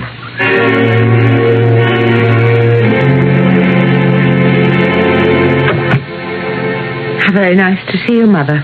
Sally's busy this morning with her dressmaker, so I thought I'd stop by for a visit. If it's an inconvenient time... No time is inconvenient for me. I'm imprisoned here all the time. What an odd word. Please, take a chair. Imprisoned? Well, that's how I feel. Are you that unhappy, Rosalind? Arthur's bankrupt. Bernard said as much. You have had good times. They will come again. You're Arthur's wife. Encourage him. Bolster his will. A husband needs a wife's comfort. He's perverse, willful. Arthur? On the contrary, he's a very generous man. Oh, then you speak to him about Perdita's clothes. What are you talking about? He's got all those marvelous clothes of hers. Remember how lavishly he spent money on her wedding things? Well, he's got them locked in a trunk in the attic. Wedding things and everything he bought for her when she was alive. Why? Ask him. He made some stupid promise to Perdita that her finery would be saved for Amy. Can you imagine anything more imbecilic? And you want them? I need a wardrobe. There's a perfectly good one stored in the attic, and I'm not allowed to choose a gown from one of the many that our Perdita had. Good heavens, is your unhappiness caused by something so unimportant? Beautiful things mean everything to me. You know that, Mother. But measured against a marriage and a child's well-being, a wardrobe is a meaningless thing. By the time Amy is old enough to wear them, they'll be rags. Still, Perdita wanted Amy to have them. I intend to have those clothes. Arthur will never permit it. What if I threaten the child? Rosalind! I'll see you in hell before you'd harm Amy.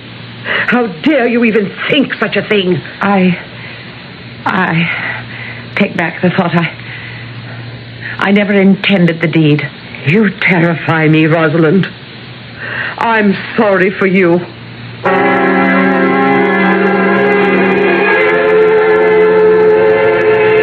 You must be mistaken. Until Rosalind comes to her senses, Arthur, I'm taking Amy to Cambridge to live with me. But you can't be serious. Roz harm Amy? The thought is fantastic. Oh, why don't I give her the key to the trunk? That's between you and Perdita's dying request. I swore that her clothes would be saved for Amy. Respect your oath. But Roz does have a point. In 15 years, the clothes won't be fit to be worn. Perdita's request had to do only in part with her wardrobe. Rosalind's always had her way. This time, Perdita resolved that Roz should never appropriate something uniquely hers. But that's bitter. No, it's just. Because of Rosalind, Perdita always thought of herself as second best. But she was an infinitely better woman than Roz. Well, that's a harsh judgment. It's an honest one. They are my daughters. I wish to heaven that Perdita had lived. Her child shall. May I take her with me to Cambridge? Well, Rosalind will be furious. She's unfit to care for Amy. I accept your judgment. I'll arrange for a carriage to take the two of you and the nurse to your home. Poor man. You're left with a frightful problem.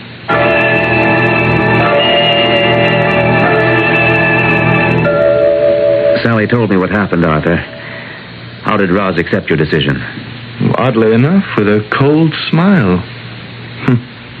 She made me feel like a fool, and with good reason. My mother isn't an alarmist, Arthur. Oh, it's inconceivable to me that a child's life might be threatened over a trunk filled with your sister's old clothes. You know that makes no sense. I don't know that.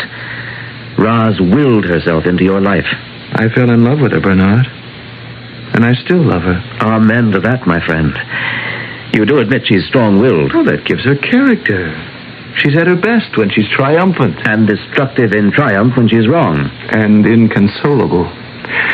I've lost her, Bernard. May I join in the conversation? I seem to be its subject. You take advice from all quarters, don't you, Arthur? I came by to say that Sally and I saw Mother off to Cambridge. And now praise thee, little Amy is safe from her murderous stepmother. We need time together alone, Roz. I love you. Then why deny me a simple request? Because you've behaved like a spoiled child. The governor's ball is important to both of us, Arthur. You must be seen by influential persons, especially now. Whether we're poor or not, we have to make an impressive appearance. I'm not asking for a new gown. Just one of Perdita's old ones. But I swore... One gown. I'll leave the rest untouched. Perdita warned... One gown. Will you give me the key? Thank you. Stay for tea, Bernard. Forgive me, Perdita. She's had her way again, Arthur. It is always thus. And then there's some peace in this house. You've always carried the key on your person? Of course.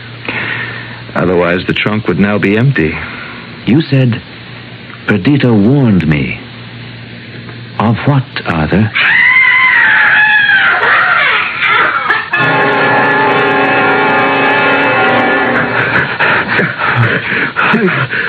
Merciful God! Her throat! 10 hideous marks on her throat from 2 ghostly hands.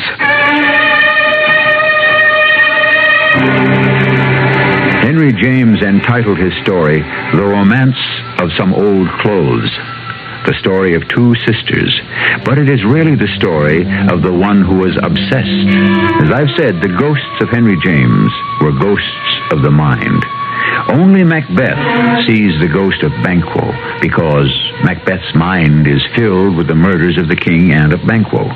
Rosalind's mind was filled with her obsession to triumph over her dead sister, and her willfulness cost her her life. I'll return shortly.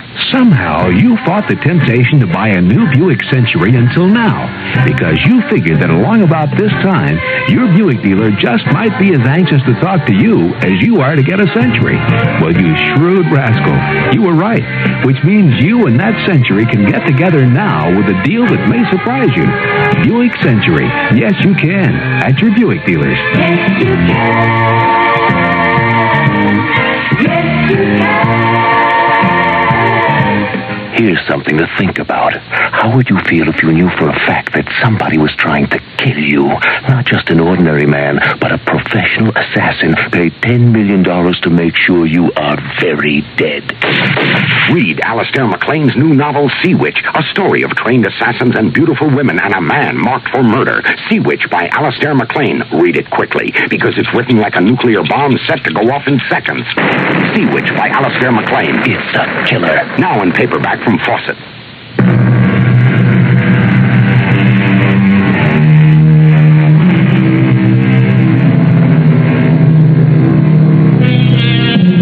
As children, we have to learn to accept success and failure. It's a hard learning process.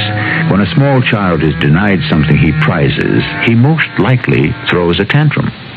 Rosalind was never denied anything. Because of her beauty and wit, she expected nothing but success. And that was her undoing, and the cause of her horrible death. Our cast included Patricia Elliott, Russell Horton, Ann Petoniak, Gordon Gould, and Betsy Beard. The entire production was under the direction of Hyman Brown. And now, a preview of our next tale. You know Gil Blake? Well, I've never actually met him, but... Correction, beautiful. You just did. Now, won't you step in? The name is Gil Blake. I went into that room because I knew instinctively I had no choice. There was danger there. All the old forgotten reflexes sent off a warning buzzer in the back of my head. Behind the man, I could see a robe thrown carelessly on the bed, a A typewriter with a sheet folded in the platen. A battered hat I knew only too well. Everything in that room belonged to Gil, except this big man with the unbelievably light blonde hair and the deep, slow, drawling voice that claimed his name. Whoever he was most assuredly not Gil Blake. Radio Mystery Theater was sponsored in part by Buick Motor Division and True Value Hardware Stores. This is E.G. Marshall inviting you to return to our Mystery Theater for another adventure in the macabre. Until next time, pleasant dreams.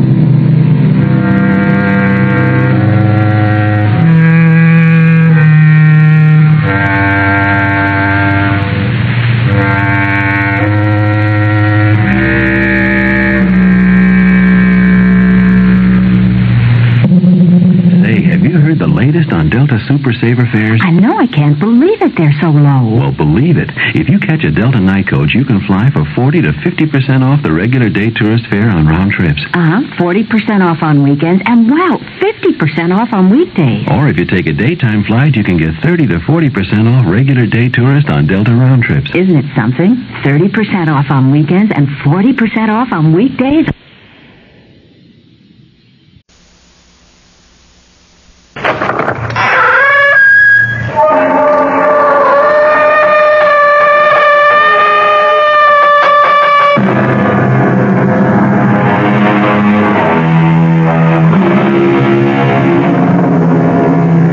Come in. Welcome. I'm E.G. Marshall. Welcome to the world of terrifying imagination, to the fear you can hear. There is a green land called the Emerald Isle, where stardust dapples shining lakes that sparkle against blue mountains which fall away to winding bays. But there are darker sides to Ireland, currents that run deep. A wasting, bitter civil war in the north, and everywhere, lurking behind the shamrock and beneath the laughter, a dark world of legend, of banshees and warlocks, of voices on the wind against which the traveler should stop his ears, or the sound of the death bell. Our mystery drama, The Death Bell, was written especially for the Mystery Theater by Ian Martin and stars Michael Tolan. It is sponsored in part by Anheuser-Busch Incorporated, brewers of Budweiser, and by the Kellogg Company, makers of Kellogg's Special K cereal. I'll be back shortly with Act 1. Hello, this is Goldilocks. It seems like only yesterday that I was a little girl tasting porridge. You know, this one's too hot. This one's too cold. And now I conduct taste tests on diet drinks. And there's one I must tell you about. Sugar-free diet 7-Up. It has a fresh, natural, delicious taste. It drives my taste-o-meter crazy. Sugar-free diet 7-Up. This one's just right. Computers. We're big on that. You deserve an airline that remembers your name. Ozark's computer helps us not to forget your name, reservation, connections, your return plans. At Ozark, a big impersonal computer helps us deal more personally with you. Computers, we're big on that at Ozark Airlines. Now go Ozark's evening jet at 6:45 to Washington with through service to Champaign-Urbana and Peoria. Since time immemorial, man has sought to trace the future in the lines of the palm. The best answer always is, if you truly believe. As in spite of herself, it would appear that Sheila Doyle does.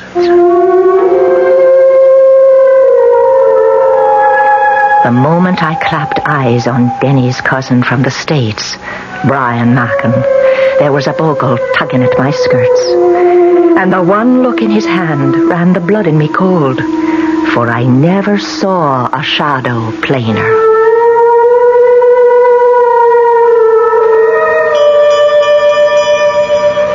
Brian? Oh, yes, Denny. Well, what are you doing over by the window? I'm trying to see where that bell came from. What bell? It's been ringing ever since you went up with Sheila, don't you? Well, that's funny. What? It stopped. You didn't hear it? Nope. Well, maybe you're just used to it.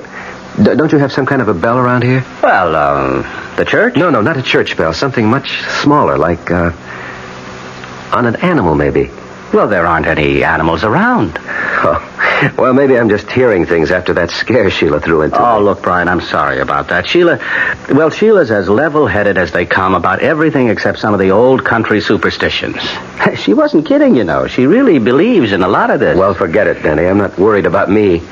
I was only concerned about Sheila. She looked all shook up. Oh, she was embarrassed. I think she felt she'd made a fool of herself. I don't think she'll be able to face you again tonight, but by morning, she'll cook you a breakfast that'll stick to your ribs. You are going to stay, huh? Oh, I can take the car and run down to the local inn. No, sir, not on your life. My cousin comes all the way from the States. I don't let you get away till we do some catching up.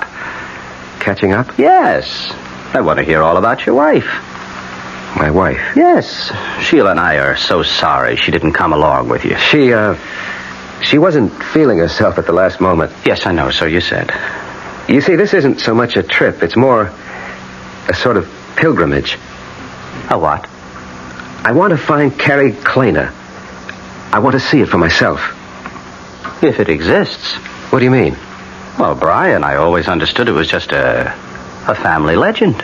You mean to say you've been here in Ireland now for 3 years and you haven't tried to look it up? Man, it's near 250 miles from here and I haven't a car.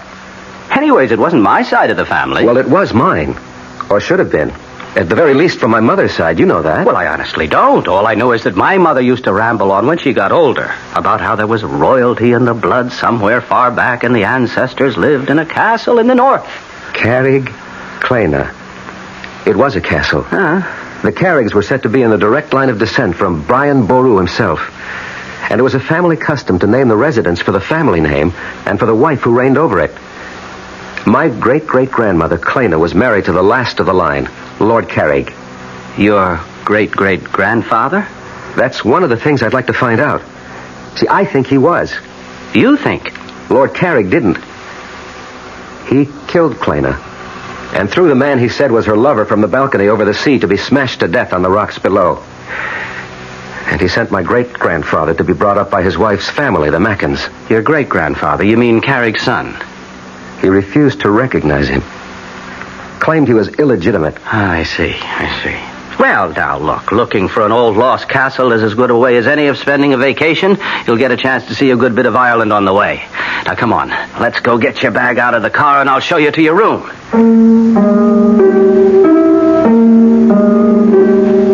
For the first time in our marriage, I found myself getting a little annoyed with Sheila as I walked Brian to the car. There was that vague kind of family connection between us. You write off as cousins, but mostly what we were was old friends and classmates. Now, with Sheila's superstitions jogging my imagination, I was uneasy with Brian. A feeling, thank the Lord, that a few minutes in the soft Irish night blew away. Oh, it's good to be alive on a night like this. It makes me think of... What, Brian? Commencement. The end of the term, anyway. or after the last ball game of the season. Tired, but loose. You remember? Well, for pitchers, maybe. Catchers with old football knees took longer to unwind. Well, so, how's the old rat race? Advertising? Oh, it still goes round and round. Hamsters on a cage wheel. How's the writing? Slow, but sure. And I make an honest buck cutting peat to keep myself in shape. You're a happy man. Oh, what more could I ask for? Wait till you see your namesake tomorrow. Little Brian. How soon will he be 2? About the time his little sister comes to join him, 6 months or so. Oh, hey, you're having another? Yes. Oh, well, that's solid, man. It's solid. Well, you know I always liked kids. Nothing like having your own, though. And how about you, senior citizen? What does that mean?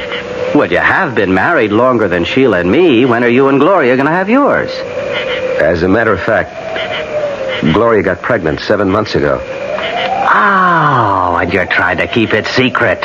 So that's why she didn't come along, huh? That's one of the reasons. But come on, I can't keep you away from your wife any longer.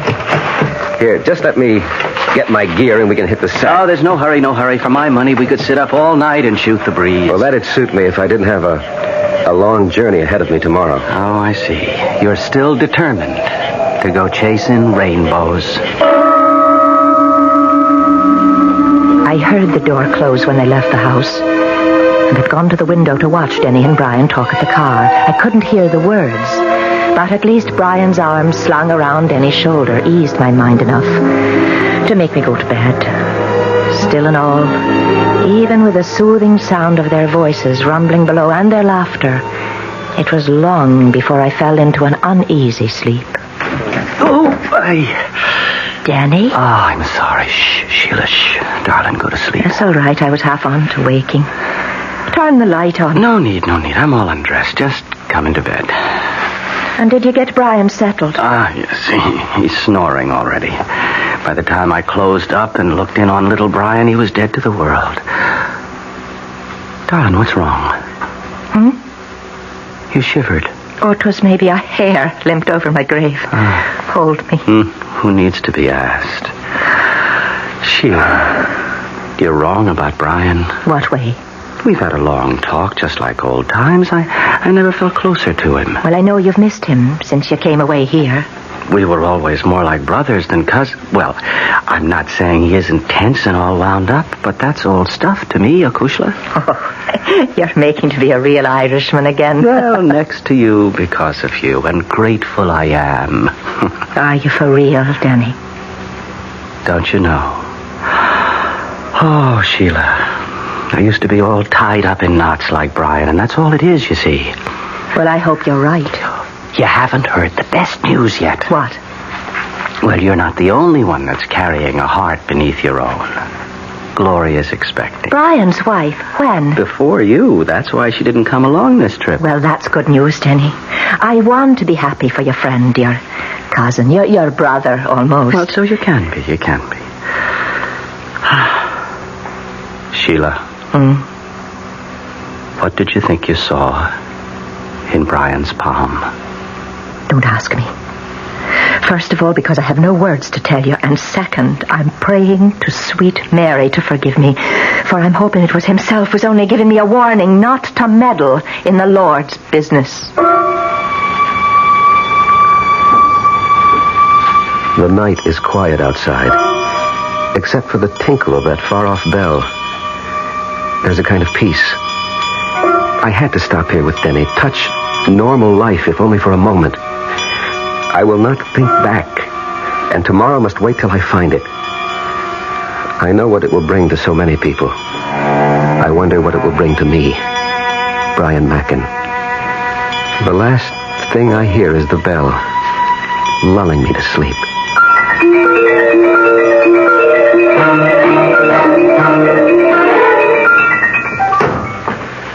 Well, that does it. All set for the road. Oh, I wish you didn't have to go so soon. So do I. Will you stop by then to see us on your way back? I don't know if I'll be coming this way, Sheila. Oh, try to make it. And Brian. Yes? The farther north you get, particularly beyond Sligo, hug the coastline all the way. Please, don't go near the border. Ulster, you mean? There's still a lot of trouble. I wish you'd forget the whole thing. Except I won't. Well, man, it's like looking for a needle in a haystack. And if there ever was a Carrick-Clana, it's probably nothing but ruins by now. If there ever was one, I'll find it. And I think I will. And if you should, what would it prove? I don't know. Goodbye, Brian. Come again. I'll try. Bye, Denny, old pal. I'll only say au revoir. And it's glad I am to have met you, and forgive me for last night. The gypsy's warning? I don't know what came over me. Think nothing of it. Well, so long, chum, and drive carefully. I hope you had a good night's sleep. With the good company and the good air, what else? Even the little bell I finally got used to. And off I went like a log. So here goes. Hail and farewell.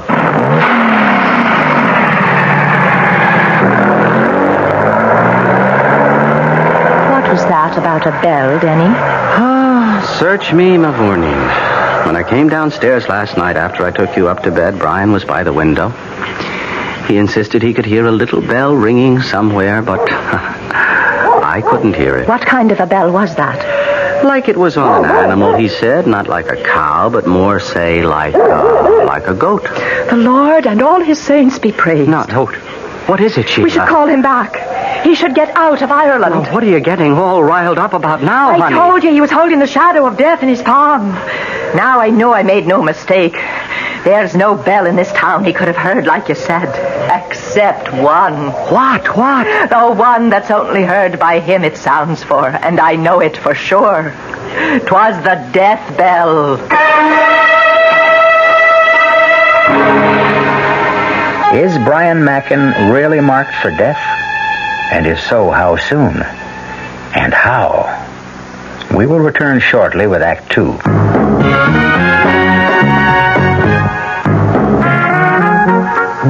Some beer drinkers have funny ideas about beer. They think beer improves with age, like wine. Well, find a brewmaster, though. You'll find a beer drinker who knows better. The Budweiser brewmaster says it all depends on how beer is aged. Just letting beer sit in lagering tanks makes it older, not necessarily better. That even goes for keeping a case around the house for a couple of months. But there is one kind of aging that's good for beer. The Budweiser kind. Beechwood aging. In this kind of aging, something happens. It lets all the flavor of the choicest hops and best barley malt that go into Budweiser get through to you. Sure, it takes more time and trouble to brew Budweiser that way, but brewing beer right does make a difference.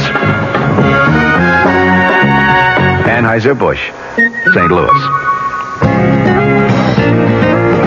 Hey, Mom, what's for dinner? Hey, Mom, what you got?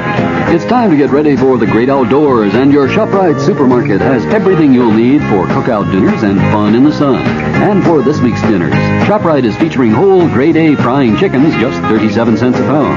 Roasting chickens, up to 4 pounds, 47 cents a pound. Choice beef rib steaks, $1.19 a pound. ShopRite Franks, just 89 cents a pound. Get all your outdoor cooking equipment and many great food values at your ShopRite supermarket this week. She loves the family. She wants the best. She does all that she can do. She lets ShopRite do the rest. Hey, Ma, what's for dinner? ShopRite has the answer.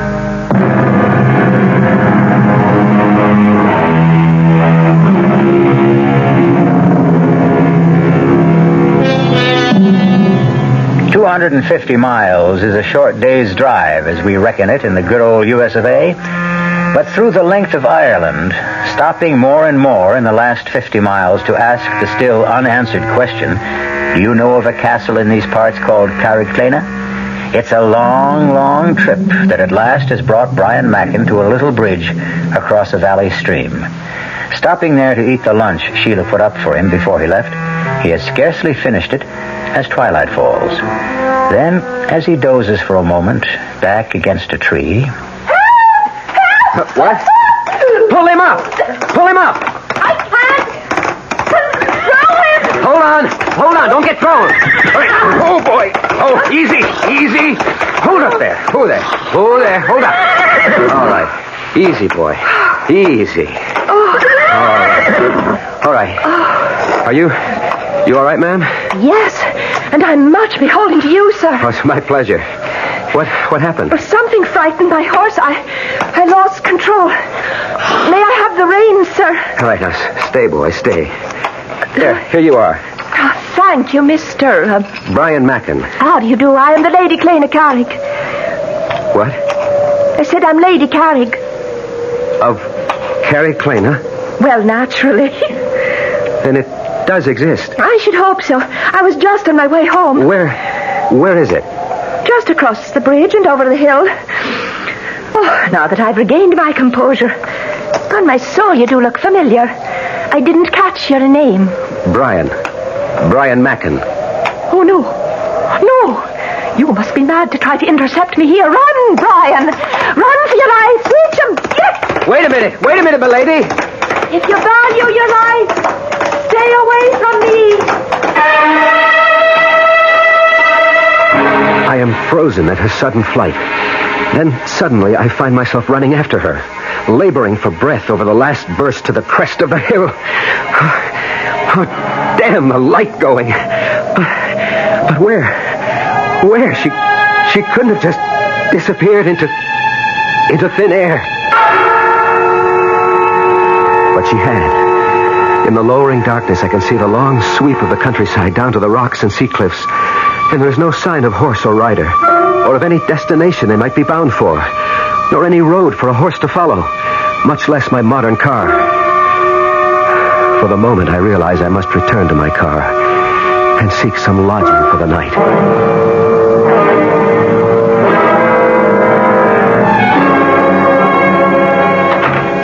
Danny, is that you? Well, who else were you expecting, Sheila? Oh, darling, I'm that glad to see you. It's late, you are. Oh, we cut a few extra squares tonight as long as the light was with us. Here, what is it, little bird? You're all aflutter. It's Brian's on my mind. Oh, you'll laugh at me again, I suppose. But as I was laying our little one down with the sun just gone over the hill, I thought I heard him calling, Clena, Clena. Oh, now, Sheila, what's got into you? I wish I knew. I only know somehow we should never have let Brian go off for the north. Something terrible is going to happen to him. And if there is, what could we do to stop it? Well, we should try. Would you have me follow him on Shank's mare? How fast do you think I could walk it? Well, you could borrow the McFadden's car or Seamus' motorcycle. And if I did, where would I head for? Oh, don't fault me, darling, or make me the fool. It's just a feeling comes over me and I can't help it. I want to be wrong. I hope I'm wrong. Sheila, now please, stop worrying about Brian. If anyone ever knew how to take care of himself, that's the guy. I said it with authority because I meant it, or I thought I meant it. Or I tried to mean it because I wanted to reassure Sheila. The truth is, I was shaken again. I'd been 3 years living in Ireland, long enough to fall under all of her spells, even the black ones. And I'd have given anything to know where Brian was at that moment. And what he was doing.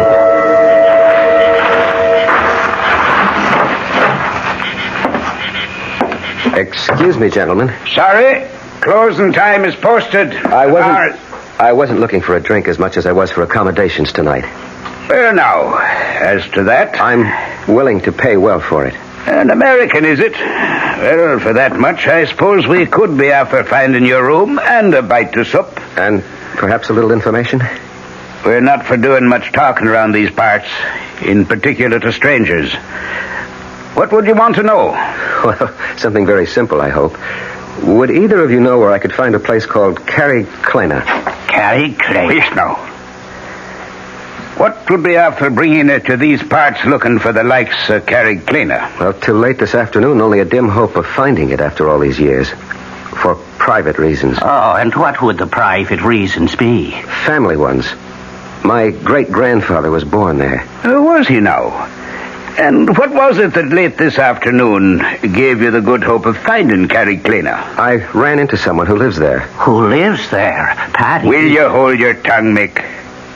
And who would you have met that said they was from the castle? A very beautiful woman. A girl, actually, who said she was the Lady Clena Carrig. Oh, the Lord and his saints preserve us. The Lady Clena? Where was this then? Oh, about 5 miles or so north of here. There's a road goes winding down to a little bridge and then goes up a rise on the other side, but sort of peters out. Ah, that's the old Ballybrig across the Scalinor. Did you drive your car across that bridge? No, I stopped this side of it because the going was getting so rough. Sure, it's lucky you didn't drive on it. It might have carried away with you. That bridge has been condemned for anything but foot travel as long as I can remember. But why? Because it doesn't lead to anywhere anymore. It leads to Carriclena somehow. How would you know that? Because the lady was bound for there on her horse. Ah, was it a big bay mare with a mane as white as snow? Yes, that's the one. And the woman, how was she dressed? Why, she was in sort of a green velvet dress with a big hat, like an old-fashioned riding habit, you'd say. Oh, Mary bless us. And the good Lord save us all. Old-fashioned it is for sure. For the Lady Clena has been dead these 100 years and more. No, this was a young woman. She was only past her 21st year when she died. That was no real woman you saw this afternoon, stranger. That was her ghost. But I talked to her. Did you now, then? What you saw was never real. And you can take that as gospel. Well, perhaps. I hadn't eaten all day, and I did take a nap under a tree. And 'twas twilight, when all fancies begin. We'll let it go at that, anyway.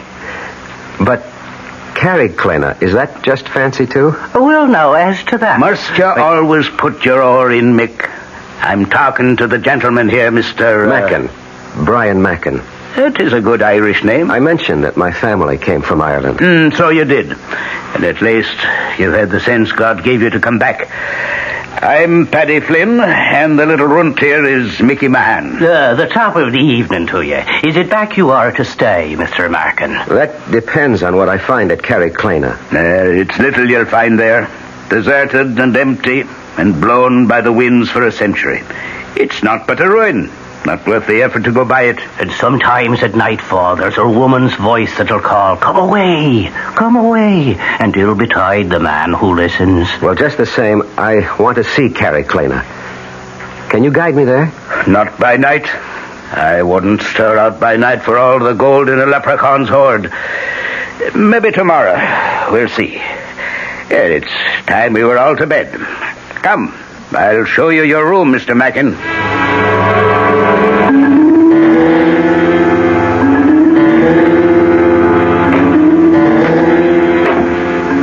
Do you think he's from the police? I don't think so, but I'm taking the chances.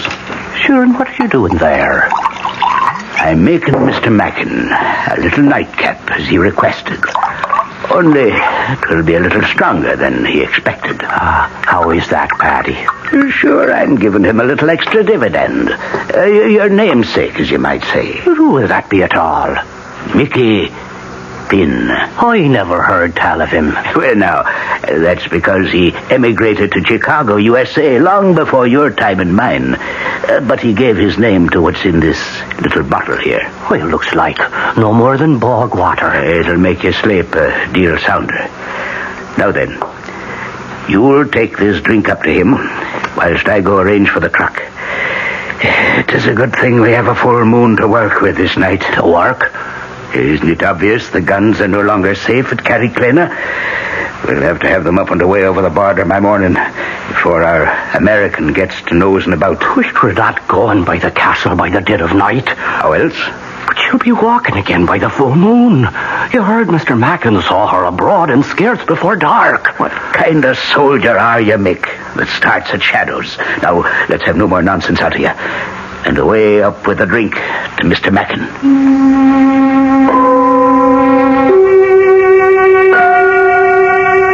I look at my watch. It's just after midnight. The nightcap is untasted on the table beside my bed. I don't trust it. I don't trust a lot of things. But where to get rid of it? A vagrant memory drifts across my mind of jokes among old country people. A quick look under the bed, and there is the receptacle. It's a matter of a moment to empty the glass in it, and none too soon. I can hear stealthy footsteps approaching. Don't use the curse, Mick. Unless there's trouble. If there is, I'll put him to sleep myself. Mr. Mackin? Mr. Mackin? I think he's away. Follow me. He's dead to the world. We'll check that out. He's drunk it. Will it keep him quiet long enough? 8 to 10 hours. And even when he wakes, he'll not want to leave his bed. Now come away, man. We've much to do.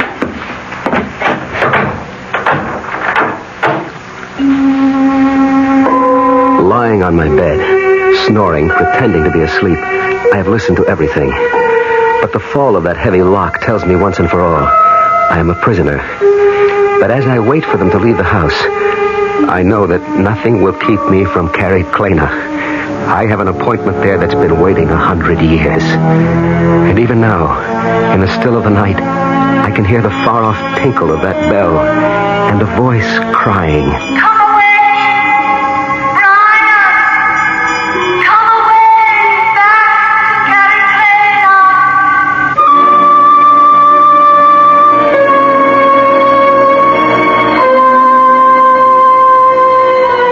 I will return shortly with Act 3.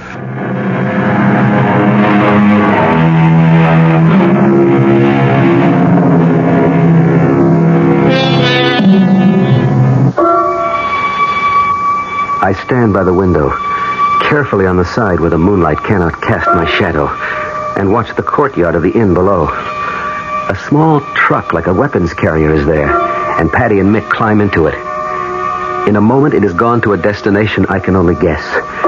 By the time I am out the window, clambering to the courtyard and into my car, there is no hope of following, particularly when I find my distributor cap gone and my car useless.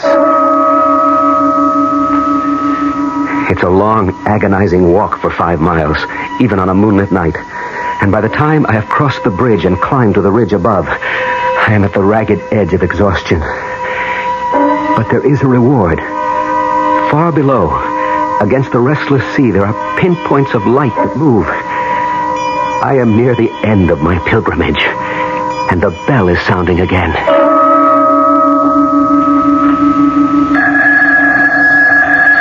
Danny. What is it, Sheila? The phone, it's ringing. Well, what time is it? It's 3:30 in the morning. Well, who could be calling us now? I don't know. I have been lying here awake, afraid that something was about to happen. Will you go down now and answer it, or shall I? All right. I'm on my way, but who? It's Brian. Or something about him. And whatever it is, no bell that rings in the night brings anything but ill luck.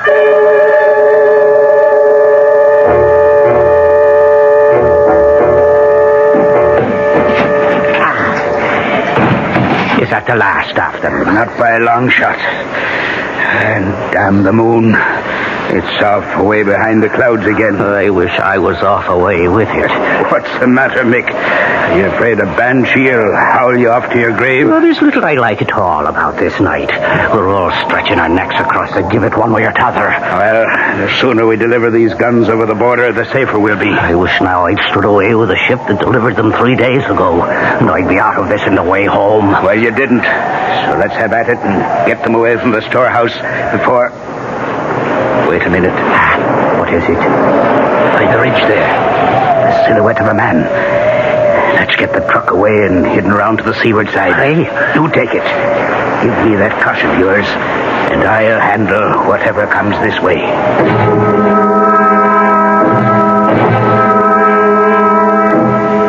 Yes, Sergeant, he was. Well, he left yesterday morning about 9. All I know is he was headed somewhere north of Sligo, Galway Bay area. Yes, he was looking for a place named Carrig Clena. No, not at all. And please, he's a cousin of mine and a very good friend. You will keep us notified and let us know what's happening. Yes, I'd appreciate that. Thank you. What is it, Denny? What are you doing out of bed, Sheila? Who was on the phone? You said Sergeant. It was Liam Flaherty of the police. Sheila, there's all hell to pay. Tell me. There was a tracer from the States. They called the local here to get in touch with us. Why? The police in America. They're trying to get in touch with Brian. What has Brian done? That isn't the point. It's what's been done to him. What? Brace yourself, my darling. Somebody murdered his wife.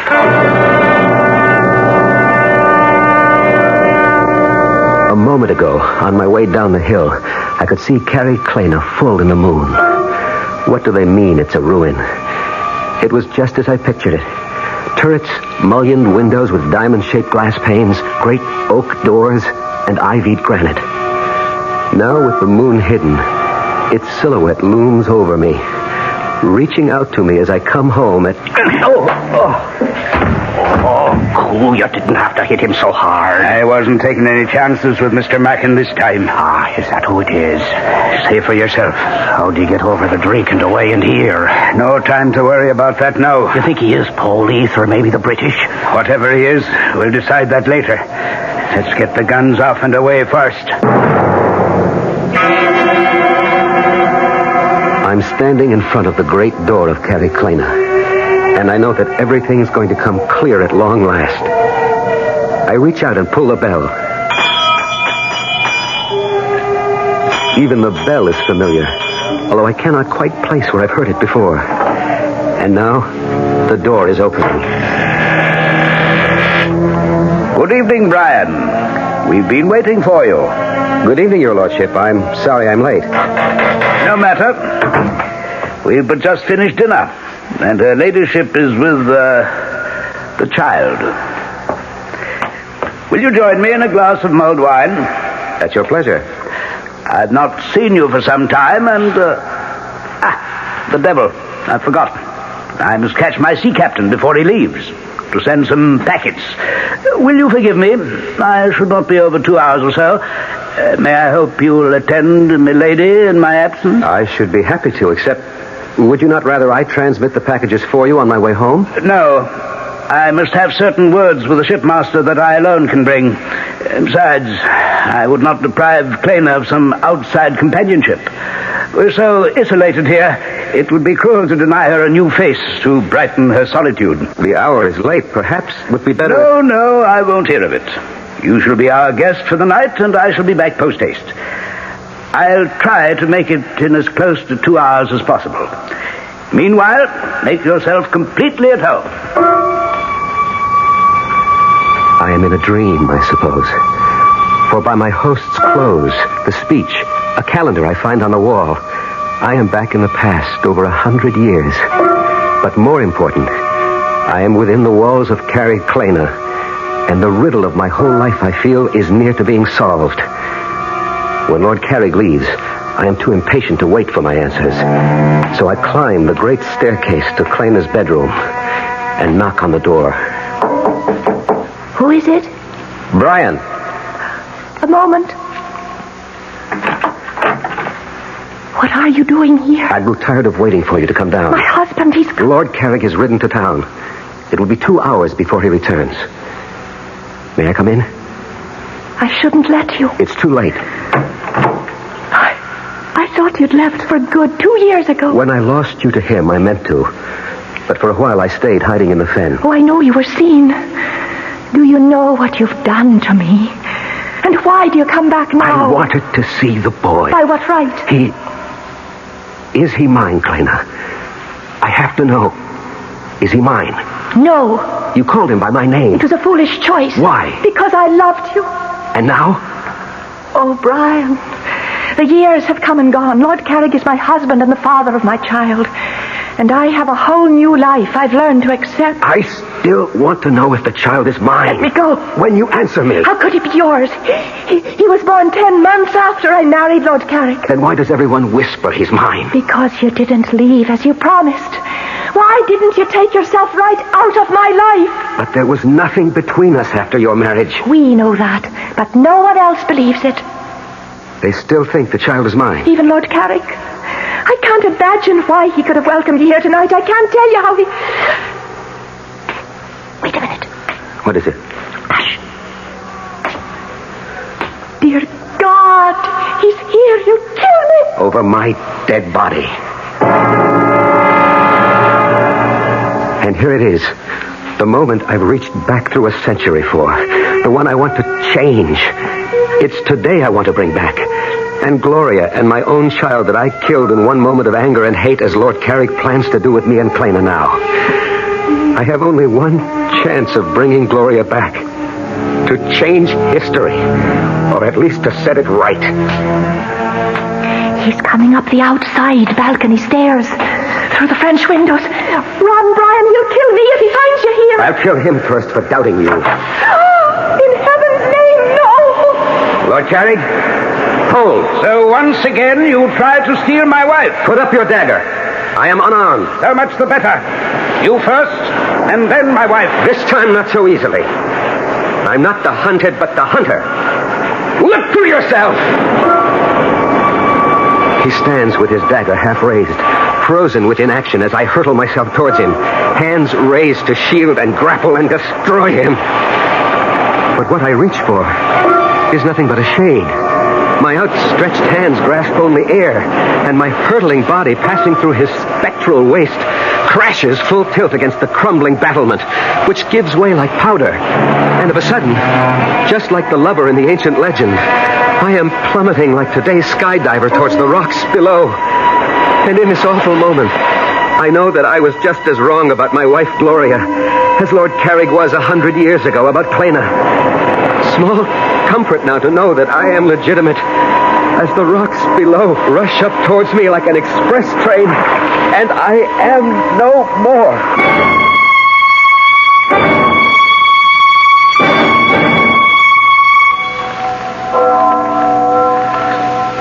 Are you ready, Sheila? In a moment.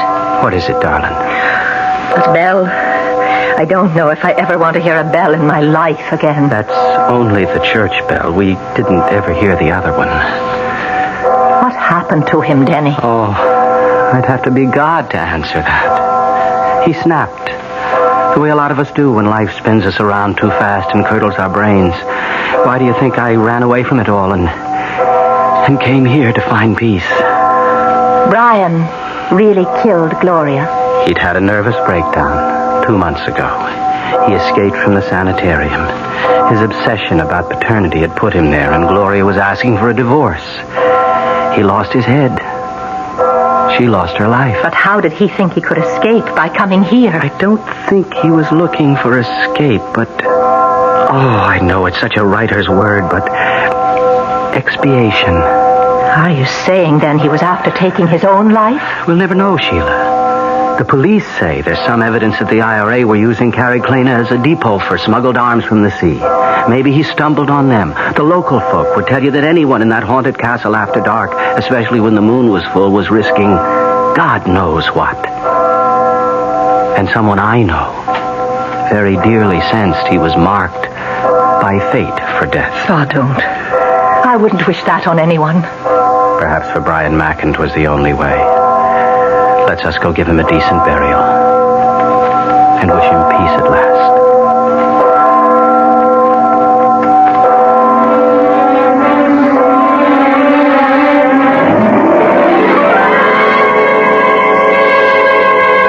A strange tale. A tortured man who borrowed a century-old sorrow and carried it on his back like the old man of the sea. Small wonder he broke eventually under the senseless strain and ran amok. A man to be censured, but also to be pitied. A man for whom the death bell sounded. Let his epitaph be John Donne's, lest you stop to criticize too harshly. Ask not for whom the bell tolls, it tolls for thee. I'll be back shortly. Oh, sure. You can talk about good-tasting diet drinks, but I know. I'm Goldilocks, and here at my taste-testing laboratory, I taste-test them all. And nobody's been drinking my diet drinks until I tested sugar-free Diet 7-Up. And then, kabloomy! Every bear wanted some. Diet 7-Up is fresh, natural, delicious. Sugar-free Diet 7-Up. This one's just right. North Jersey is certainly getting a higher yield this spring, especially with Suburban Savings Special High Yield Savings Certificate that you can raise for fun and profit. All you have to do is plant a modest $2,500 minimum in Suburban Limited Issue 7.50% Savings Certificate. Then put your certificate in a nice safe place. Suburban takes care of the rest by compounding interest continuously from day of deposit paid quarterly. You'll get a nice healthy 7.90% effective annual yield on your 7.50 savings certificate when you let it grow from 4 to 10 years. Early withdrawal prior to maturity is, of course, subject to a substantial penalty. So for a nice healthy 7.90% annual effective yield, grow Suburban's 7.50% savings certificate for fun and profit at any Suburban savings office in Bayonne, Edgewater, Elmwood Park, Emerson, Hackettstown, Morris Plains, Nutley, Paramus, and Sparta. Our cast included Michael Tolan, Marion Seldes, William Redfield, and Guy Sorrell. The entire production was under the direction of Hyman Brown. Radio Mystery Theater was sponsored in part by new sugar-free Diet 7-Up. This is E.G. Marshall inviting you to return to our Mystery Theater for another adventure in the macabre. Until next time, pleasant dreams.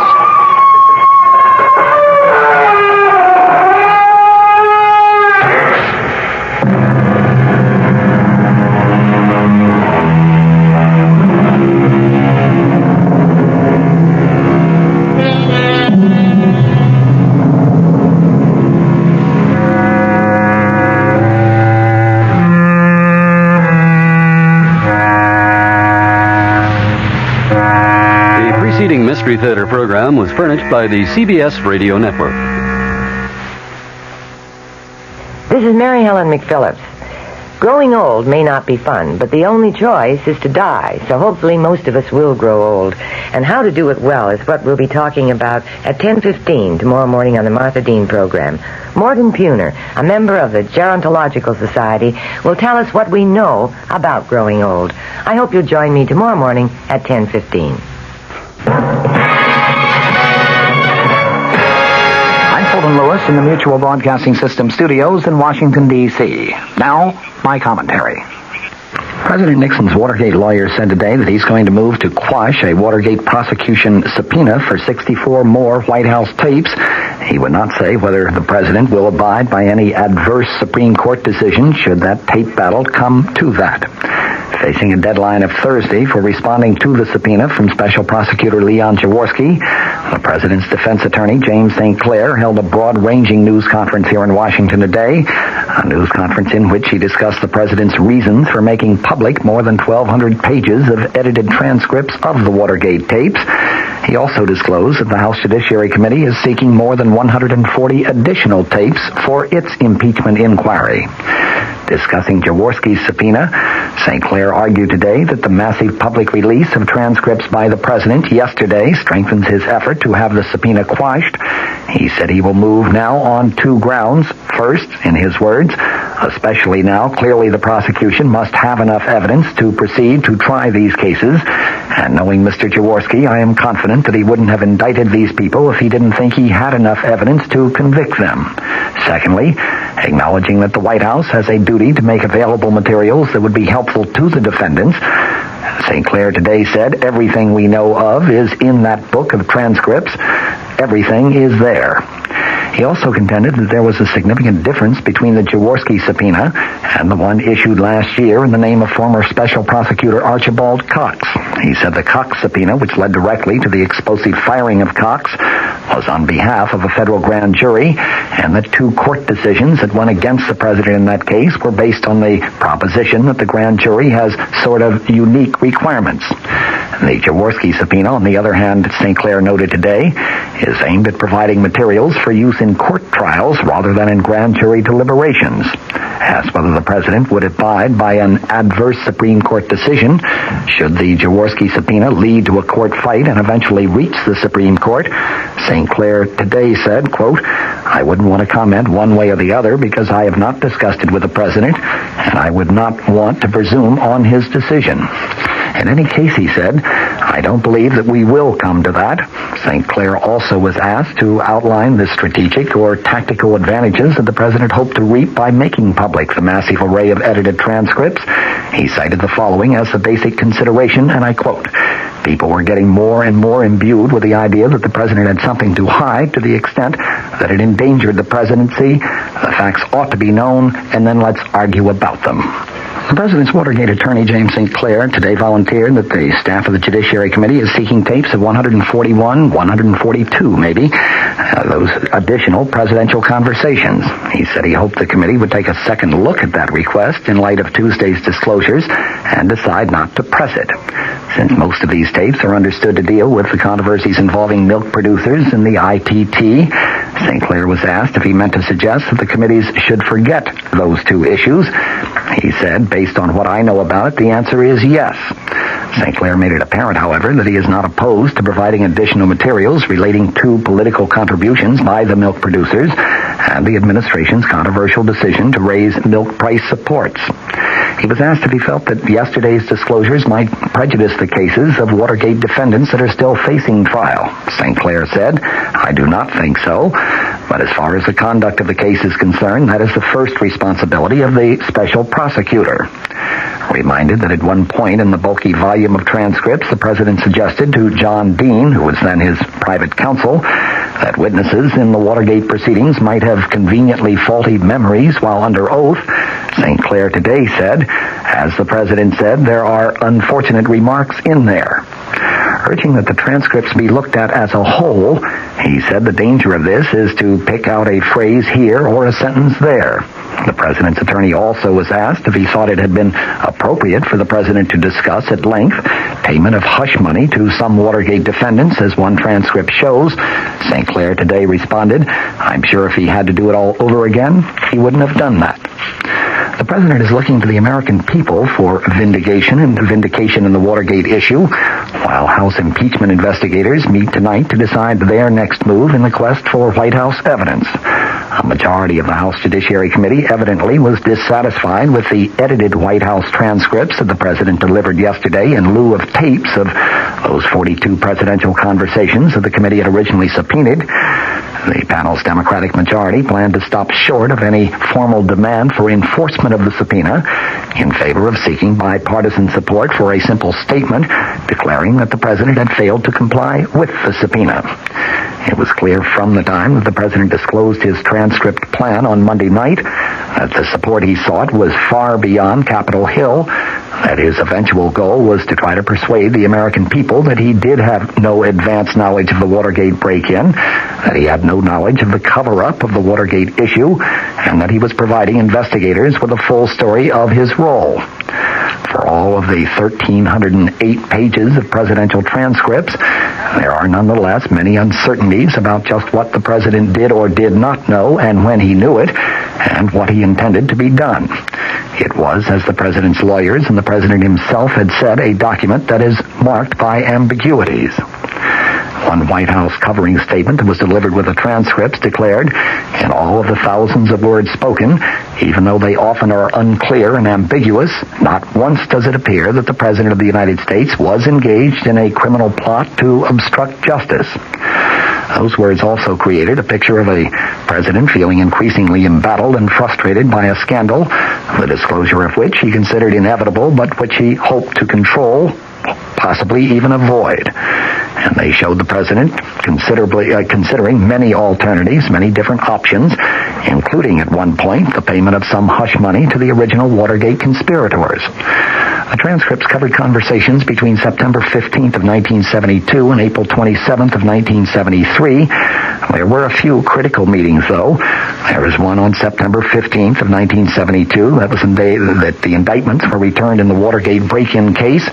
On that day, the president met with White House counsel John Dean, who was later to become the president's chief accuser before the Senate Watergate Committee. There was another meeting on March 17th, 1973. That's the day that the president learned that members of the White House Plumbers Unit, set up to trace leaks of classified information, had engineered the break-in at the office of Daniel Ellsberg, psychiatrist. There was a meeting just 4 days later, March 21st of 1973. That was the day the president said that John Dean first told him about the Watergate cover-up. Numerous alternatives, including meeting demands for hush money, were considered by the president, by John Dean, and by White House aides H.R. Haldeman and John Ehrlichman. Less than a month later, April 14th, 1973, there was a meeting. That was the day of a rambling discussion of Watergate by the president, Haldeman, and Ehrlichman, during which they talked about the need to fire John Dean and the equally important need to convince former Attorney General John Mitchell to appear before the prosecutor and a grand jury. There were also a series of meetings in mid to late April 1973, during which the president learned more and more of the extent of the cover-up and the various progresses that were being made in the Watergate investigation. Those sessions climaxed with decisions to finally accept the resignations of Attorney General Richard Kleindienst, Haldeman, and Ehrlichman, and of course also the decision to fire John Dean.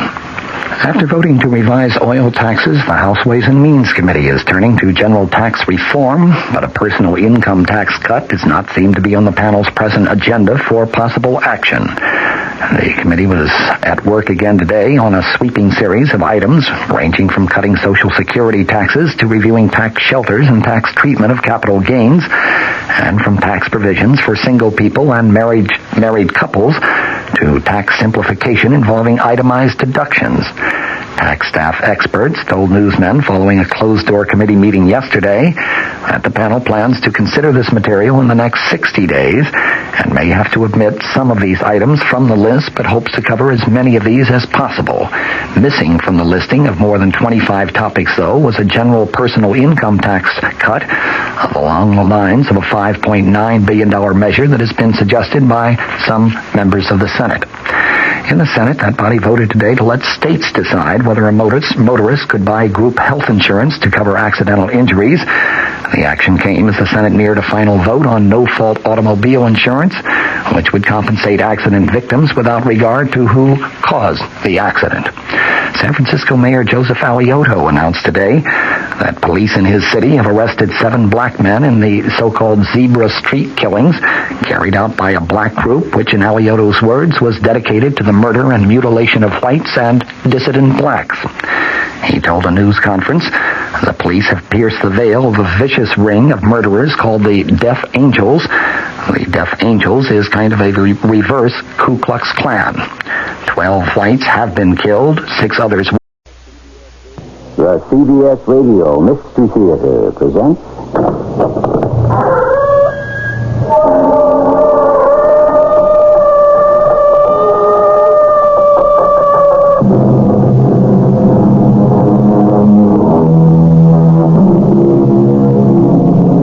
Come in. Welcome. I'm E.G. Marshall. As long as man shall exist, I suppose we'll keep attempting the impossible, which is right and proper. Without the dreamers, the doers, the achievers, history would walk a short march to the grave. But man can overreach. Man can keep challenging the gods only so far, as this one man did. It was his way of life and death. I don't know how to take you. You're pretty kooky, even in our wacky world. What's your name?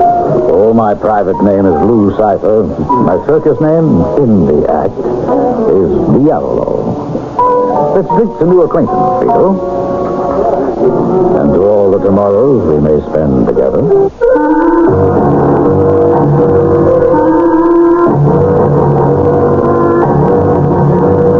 Our mystery drama, The Quadruple, was written especially for the Mystery Theater by Ian Martin and stars Michael Tolan. It is sponsored in part by Buick Motor Division and ARM, Allergy Relief Medicine. I'll be back shortly with Act One.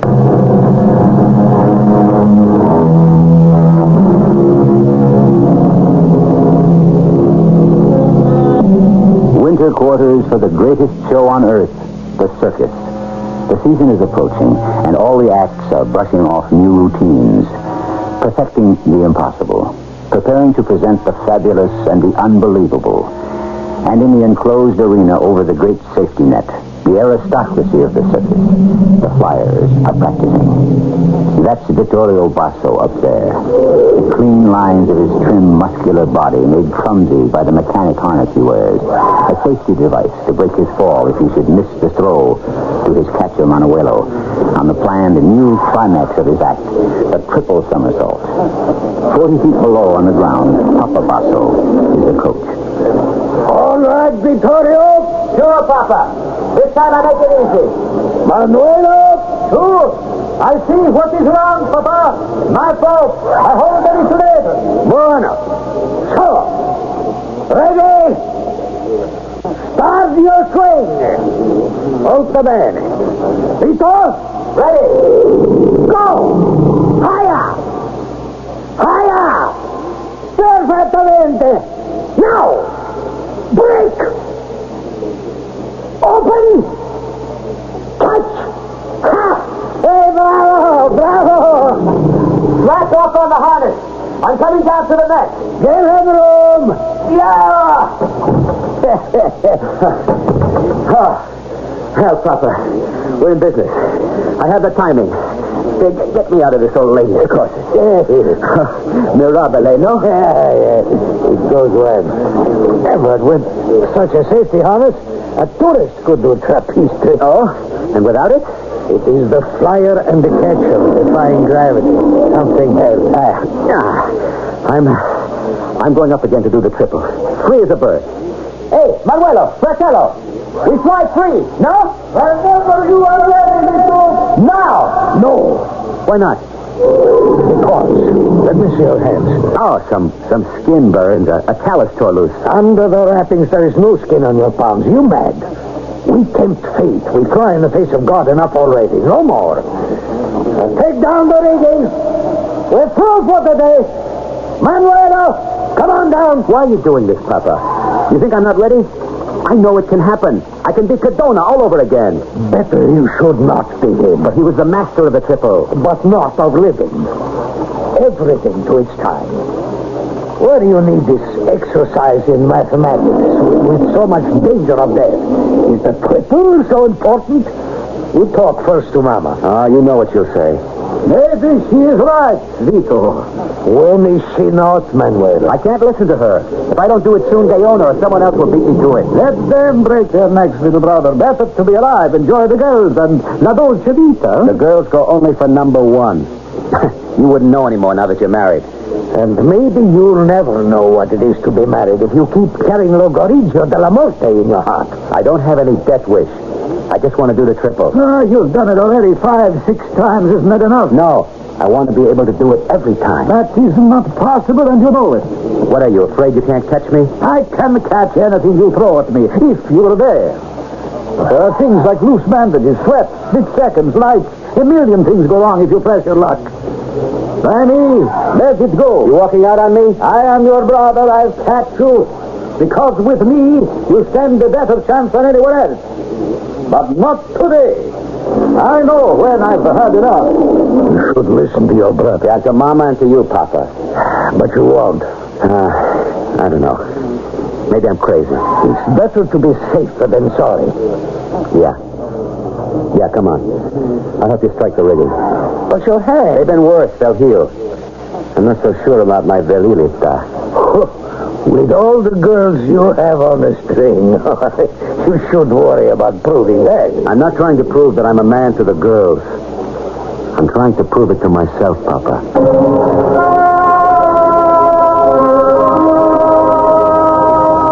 Vittorio said that, Vito. See, Carla?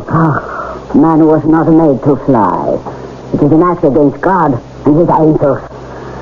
Oh, I bless the day I missed my try at the triple. Ripped the shoulder out of my socket so I can never ride a trapeze again. And I bless the day you broke your leg so you could never catch again. It saved our lives. And sometimes I curse the day we brought children into the world who may not be so lucky. Oh, Mama. Oh, I'm sorry. I don't mean that all the way. Anna Maria is out of it now, I thank God. Manuelo will always be all right. The madness doesn't touch him. But Vito, I pray for him every night to fly. It is his religion, his life. And I can read it in the stars. It will be his death. He dreams and dares too much. I cannot stop him. Only you can do that. No, not me anymore. What he needs is a woman his own age. Dio. He's only to wink and yes them all. He's a god to them. Not to the right woman. A woman like you. A woman with whom he will fall in love. Oh, I will pray there may be such a woman. I think it is the only way he might be saved from himself.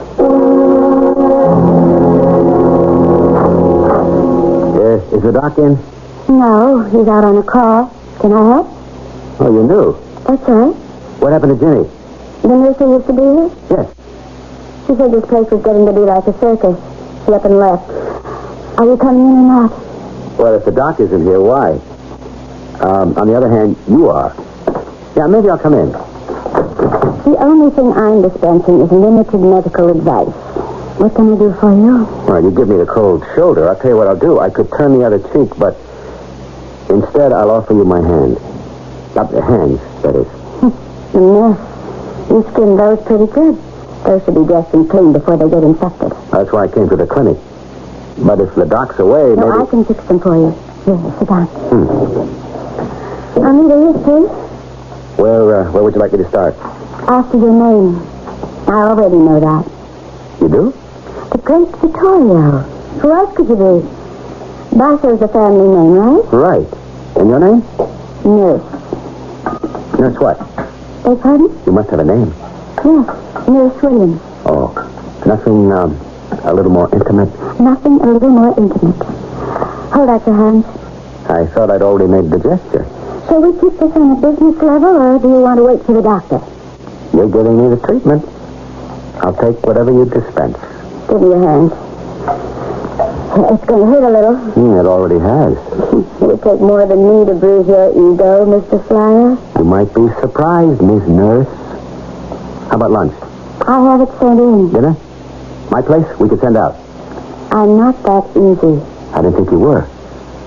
Where would you like to go? You're very sure of yourself, aren't you? Yeah. Very sure of just how I feel about you. Won't you please have dinner with me? My every instinct tells me it would be a high road to disaster. And the answer is no? Well, it ought to be. But you made me an offer I can't refuse. It's yes? More than that. Give me. Think.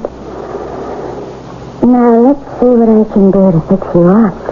My future is in your hands. It looks more as if mine was in yours.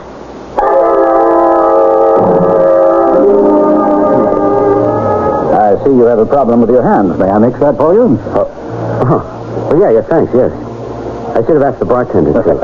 He's not a helpful type. He wears his antagonism as a shield. Beg your pardon? Oh, I beg yours. I was talking in my own shorthand.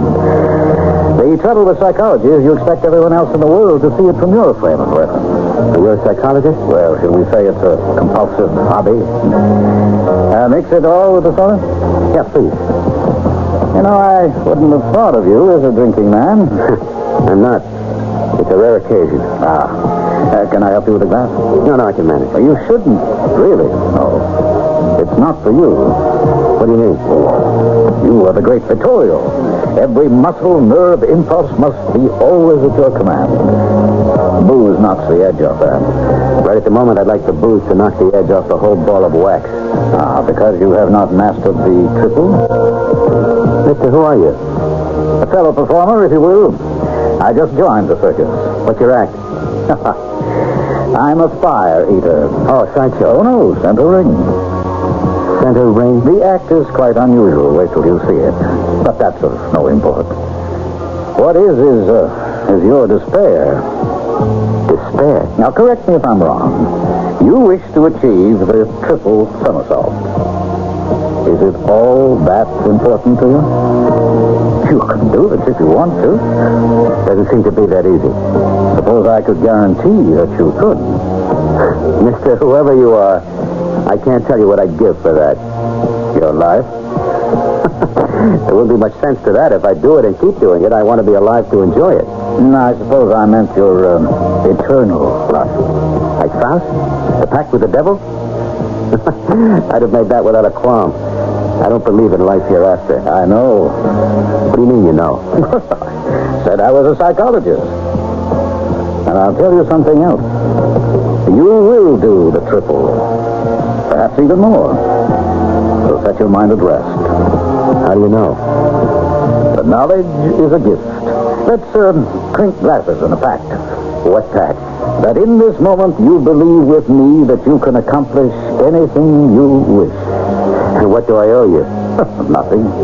If you succeed and keep succeeding, you will already have paid the price. If you are not prepared to risk everything, then nothing will be lost. If you are, then I'll be waiting to tell you the cost. I don't know how to take you. You're pretty kooky, even in our wacky world. What's the name? My private name is Lou Cipher. My circus name for the act is Diavolo. Let's drink to new acquaintance and to all the tomorrows we may spend together.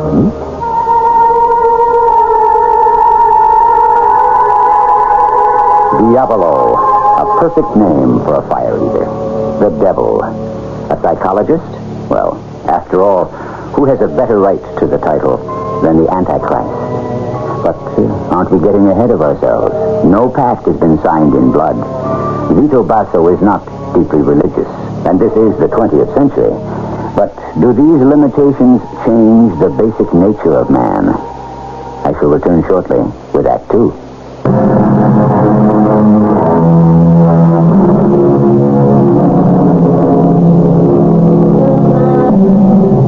It was back in the early 1970s that our particular circus opened this year. There were several new acts imported from Europe. Among them, the amazing Diavolo, Fire Eater or Fiend. But even that terrifying act, which began with a smoky explosion in the center ring, then roared to the rafters, leaving Diavolo himself, complete with pitchfork, miraculously appearing as if the ground had parted. Even Diavolo paled before the main attraction.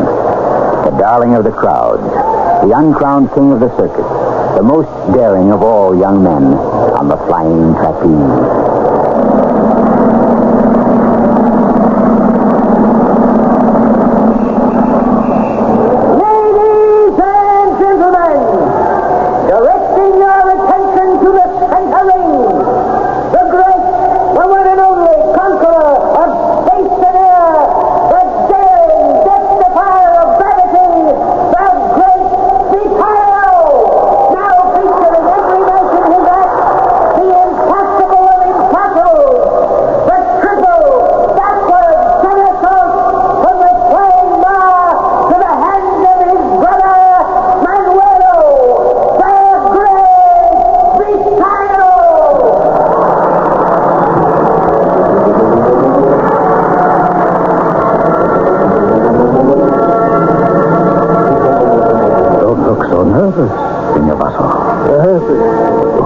Oh, permit me. I am Diavolo. Oh, pardon me. Your act is most impressive. I would be more complimentary. Of course, this is not the time. But you mustn't worry. For a friar, there is always worry. Oh, not for Vittorio. How could you know? For the sixth sense. He will do what he has to do. See, I believe that. But how can you be so sure? Because there is no other acceptable alternative. Either. Go. Break. Open.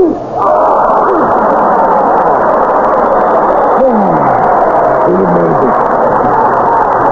Did we have any house that he did?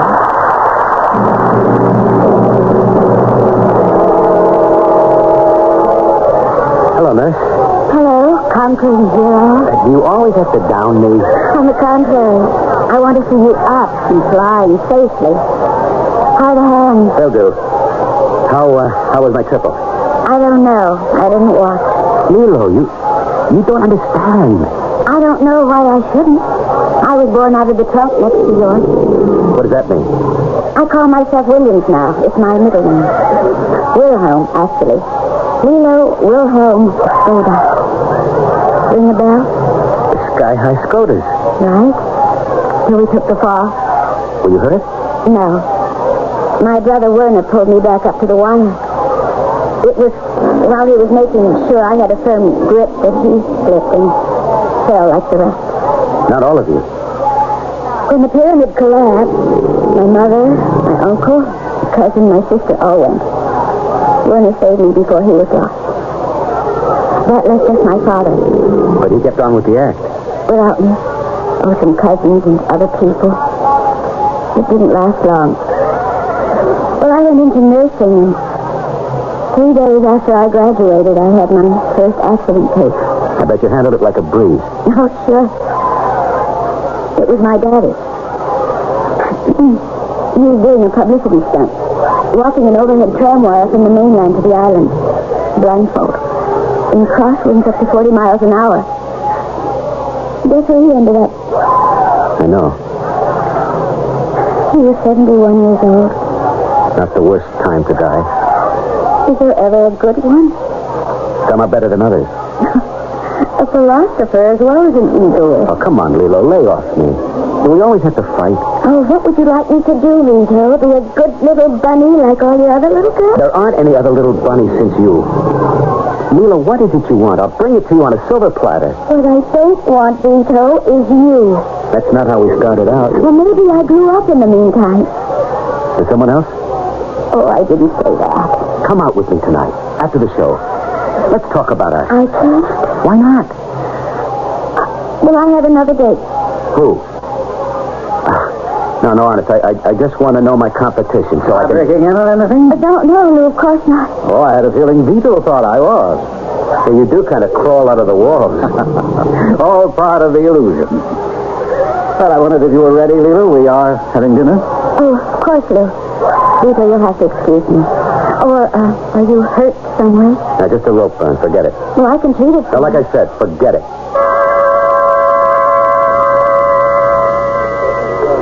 Thank you for dinner, Lou. Well, my pleasure. Would you like a brandy? Oh, I don't drink. All my life, I didn't dare to. Well, anyway, I never picked up the habit.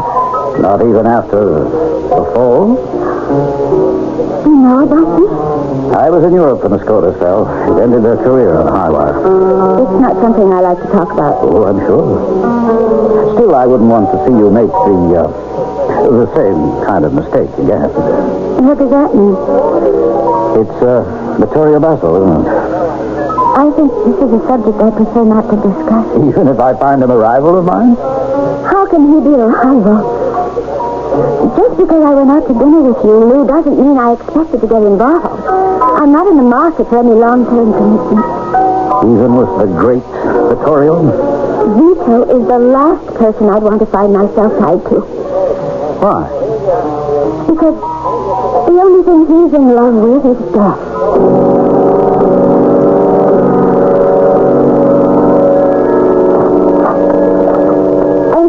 Vito, I'm just closing the dispensary. The door's locked. What do you want? Are you hurt? Yes. Where? You can't see it. It's inside. Can we have dinner? It's not a good idea. Why? Because we aren't a good idea. Oh, it's my fault. I never should have come back to the circus. Why did you? Well, I thought I belonged here. But I find I don't anymore. Of course you belong, Lilo. You can't ever run away from it. Anyone who performs in this mad, crazy world has to do just that. Oh, Vito, don't ask me to expose myself to that again. I'm not asking you to perform, Lilo. I love you. I'm just asking you to be my wife. Oh, no. That's not what you're asking me at all. What do you mean? You're asking me to be your widow. Are you crazy? No. You're the ones who are. Any of you who climbed those 21 lucite rings on the rope ladder to the pedestal board. Out of the regular world into your own world where nothing exists but the twist, the challenge, and the risk. You want to marry me? Yes. Then give up that world, as I have. I can't, Lilo. That's my life. It's all I know. Besides what? I can't. I made a... Look, Lilo, there aren't any other girls anymore. No one, not since I met you. And there never will be. I'd like to believe that, Vito. I guess I do. No other girls, except one. Who? The kind of mistress I can't fight. The trapeze, the triple. You're even doing it blindfold now. Yeah, because it's so easy, baby. No sweat, no danger. Oh, sure. Can you go for the quadruple? Who told you that? No one. You didn't have to. It was just inevitable. Once you mastered the triple, you'd have to go for that. Look, you know it's possible. More than that, Lilo. I'll tell you, but I don't want other competitors to know. But I do it now with the mechanical safety harness. Yes, almost every time. And soon I'll fly free and get the timing down with Manuelo. And I'll be the first in the world, the first for all time. I'll be a sensation. I'll be the top of that tent. The greatest flyer alive. Oh, damn, if you miss. Oh, please, Vito. It's not for my sake, for your own. Let it go. Let it be somebody else. Why does it have to be you? I don't know how to say it, but it has to be me, Lilo. No, it has to be me. I'm committed. And somehow I know I can't stop.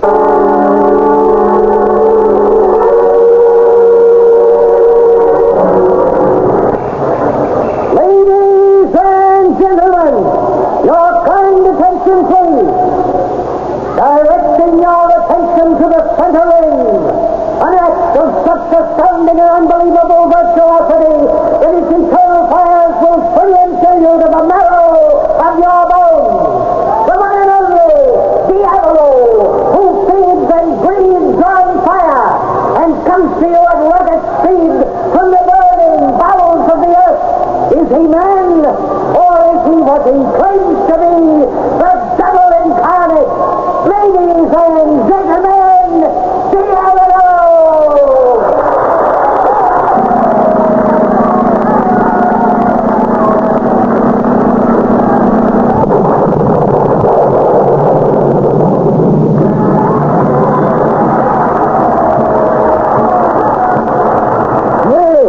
That's one great illusion, Vito. How the heck does he do it?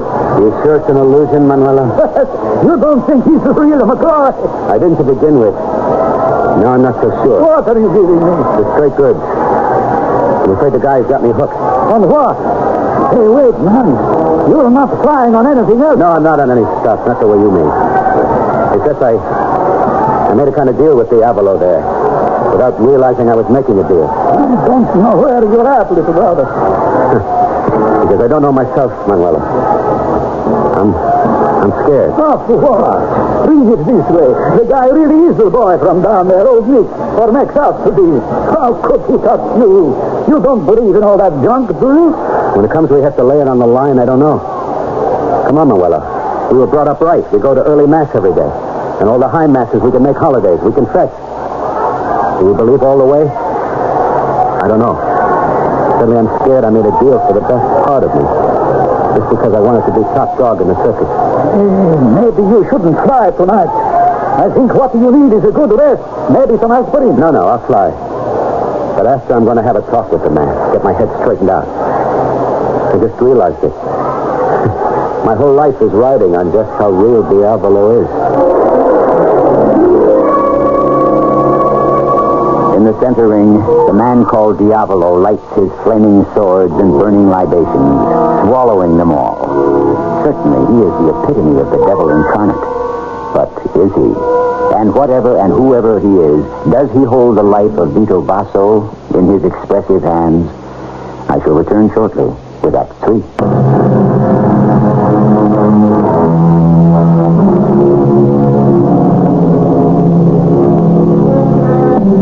Once upon a time is how stories begin.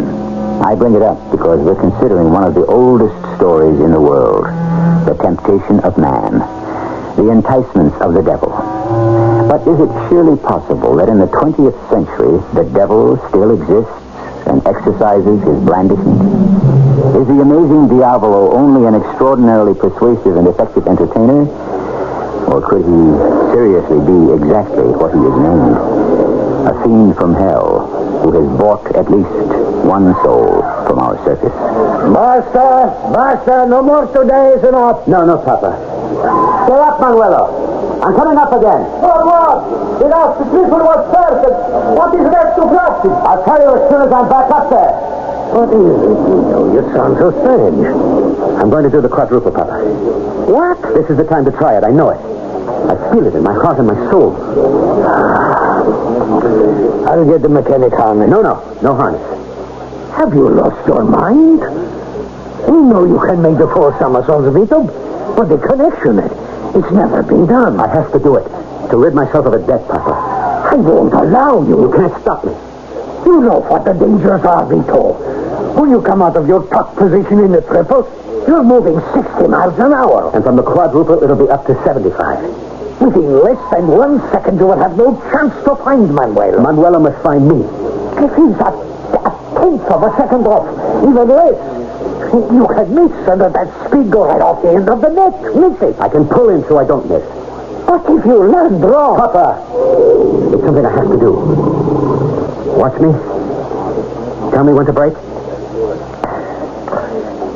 I will, my son. Go with God. I'm trying to find him again. Hey! What's going on? Vito is coming up. He wants to try the quadruple. No! What is it with you, little brother? To blow your stock or something? It's something I've got to do, Manuela. Is that important? Yeah. To me. Okay, you fly. I'll catch. Vito. Yes, Papa. Remember, I don't tell you to go till you get enough elevation. I'll get the elevation. You gotta get above the rigging. I will. Okay, Manuelo. Start your swing. See, Papa? If Vito throws it right, I got him. Plenty of magnesium on the bar, Vito. Okay, Papa. Dry your hands good on the towel, eh? Dry as a bone. I'm ready to go. Manuela? Okay. All right, Vito. Start your swing. Watch your timing. Go. Here I go. You give me the word. Fine. Let your whole body weigh on the bar. Pump. Pump. You're not high enough yet. Pump. Good. Bueno. Splendid. Higher. Higher. This time on the back swing we clear the rigging. Good. Good. Now, break. 1, 2, 3, 4. Open. Dio volente. Magnifico. You did it. You did the quadruple.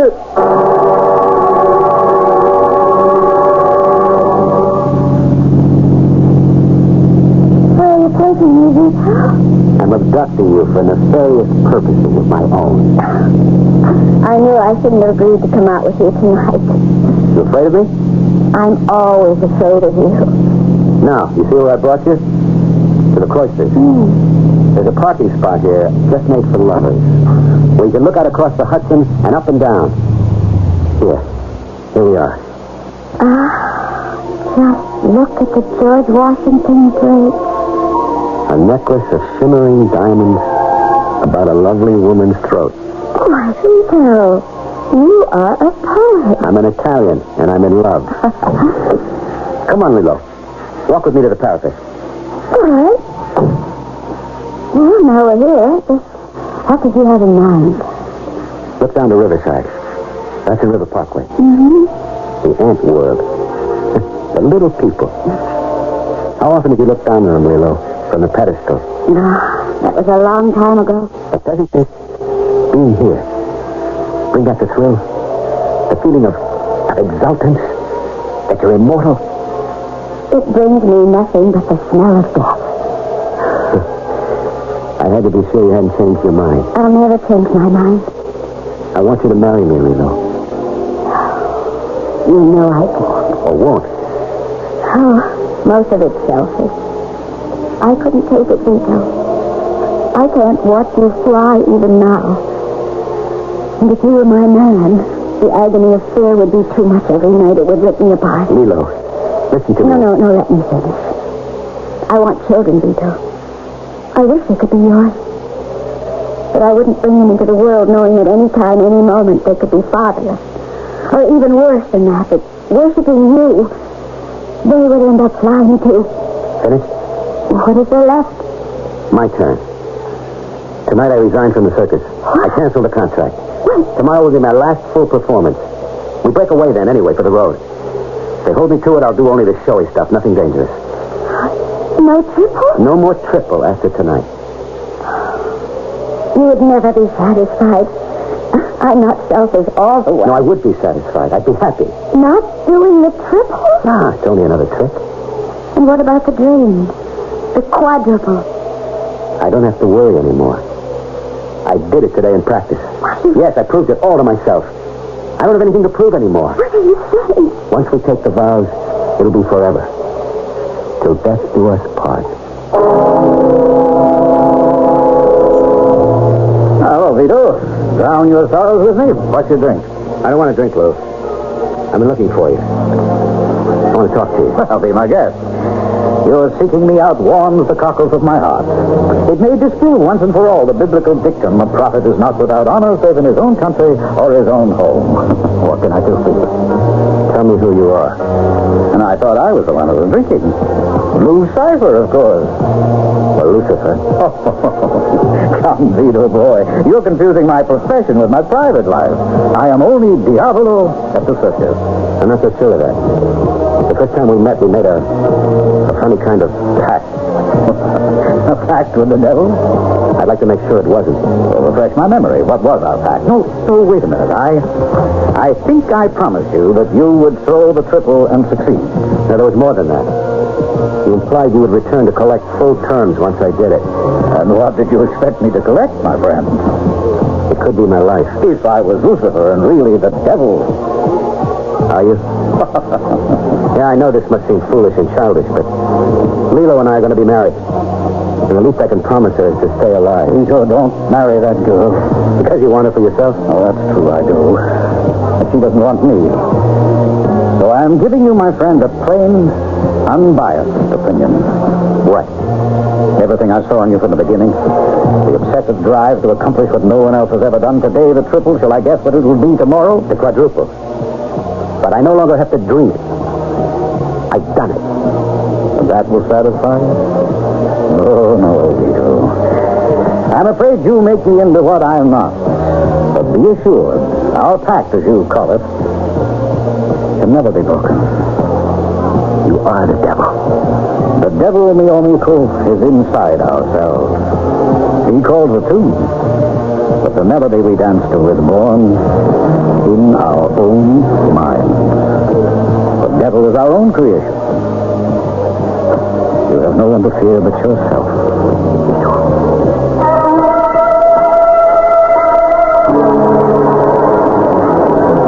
Are you sure, Vito? My last chance. I want to go out in a blaze of glory.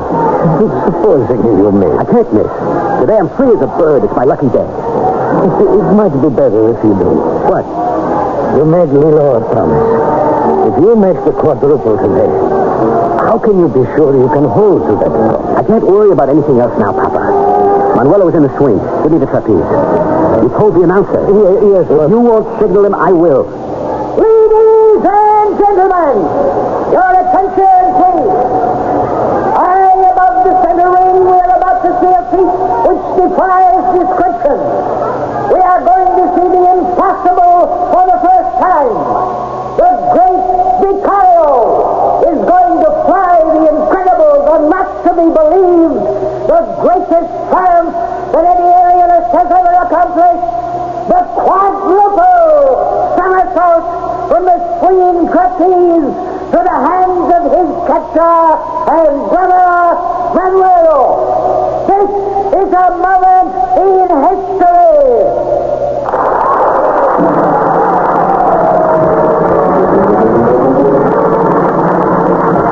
I hear the announcement.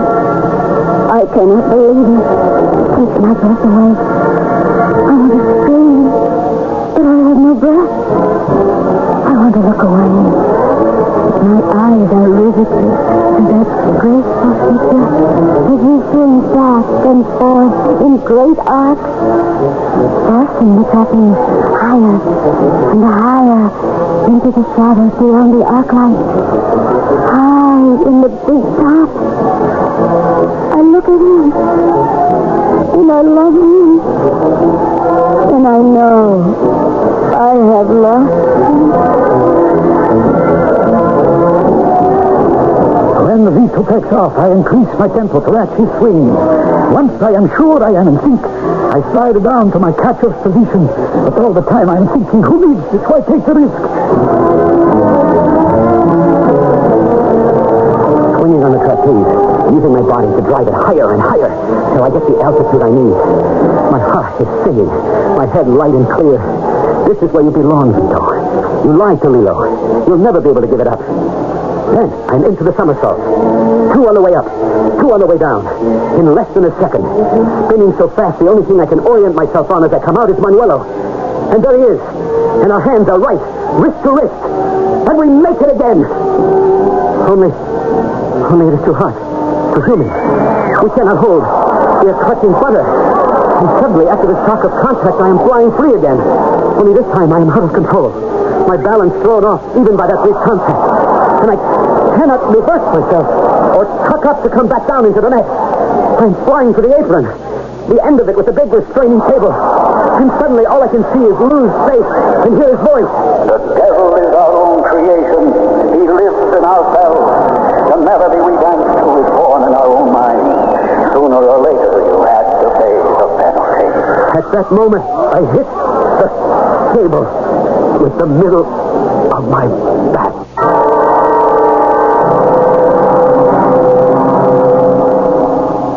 Thrown beyond the net, Vito Basso's hurtling body hit the ridge of it, snapping his back like a pencil. He died instantly. Like Icarus in ancient mythology, who tried to fly too high, so that the sun melted the wax that secured his wings, he plunged to a retribution that comes to men who overreach themselves. But was it the pact with the devil that drove him? Or was it the hell that all of us carry in our hearts? I'll be back shortly. The mysterious Lou Cipher disappeared from the circus with as baffling suddenness as he had appeared. Mama and Papa Basso mourned their lost son and with time made their adjustment. Lilo married a doctor and has a family. Not all is tragedy. But for Vito Basso, perhaps the most fitting epitaph might be from Julius Caesar. The fault, dear Brutus, is not in ourselves, but in our stars. Our cast included Michael Tolan, E.V. Juster, Court Benson, and Ian Martin. The entire production was under the direction of Hyman Brown. And now, a preview of our next tale. What do you think the Good Times Express is? I don't know that either. Oh, yes, you do. You don't want to admit it to yourself just yet. Admit what? I was on a plane from Los Angeles to Boston. Suddenly the plane was forced down. I found myself in a... We all know that story by now. All right, tell me. Just tell me one thing. Am I dreaming? Is this a nightmare?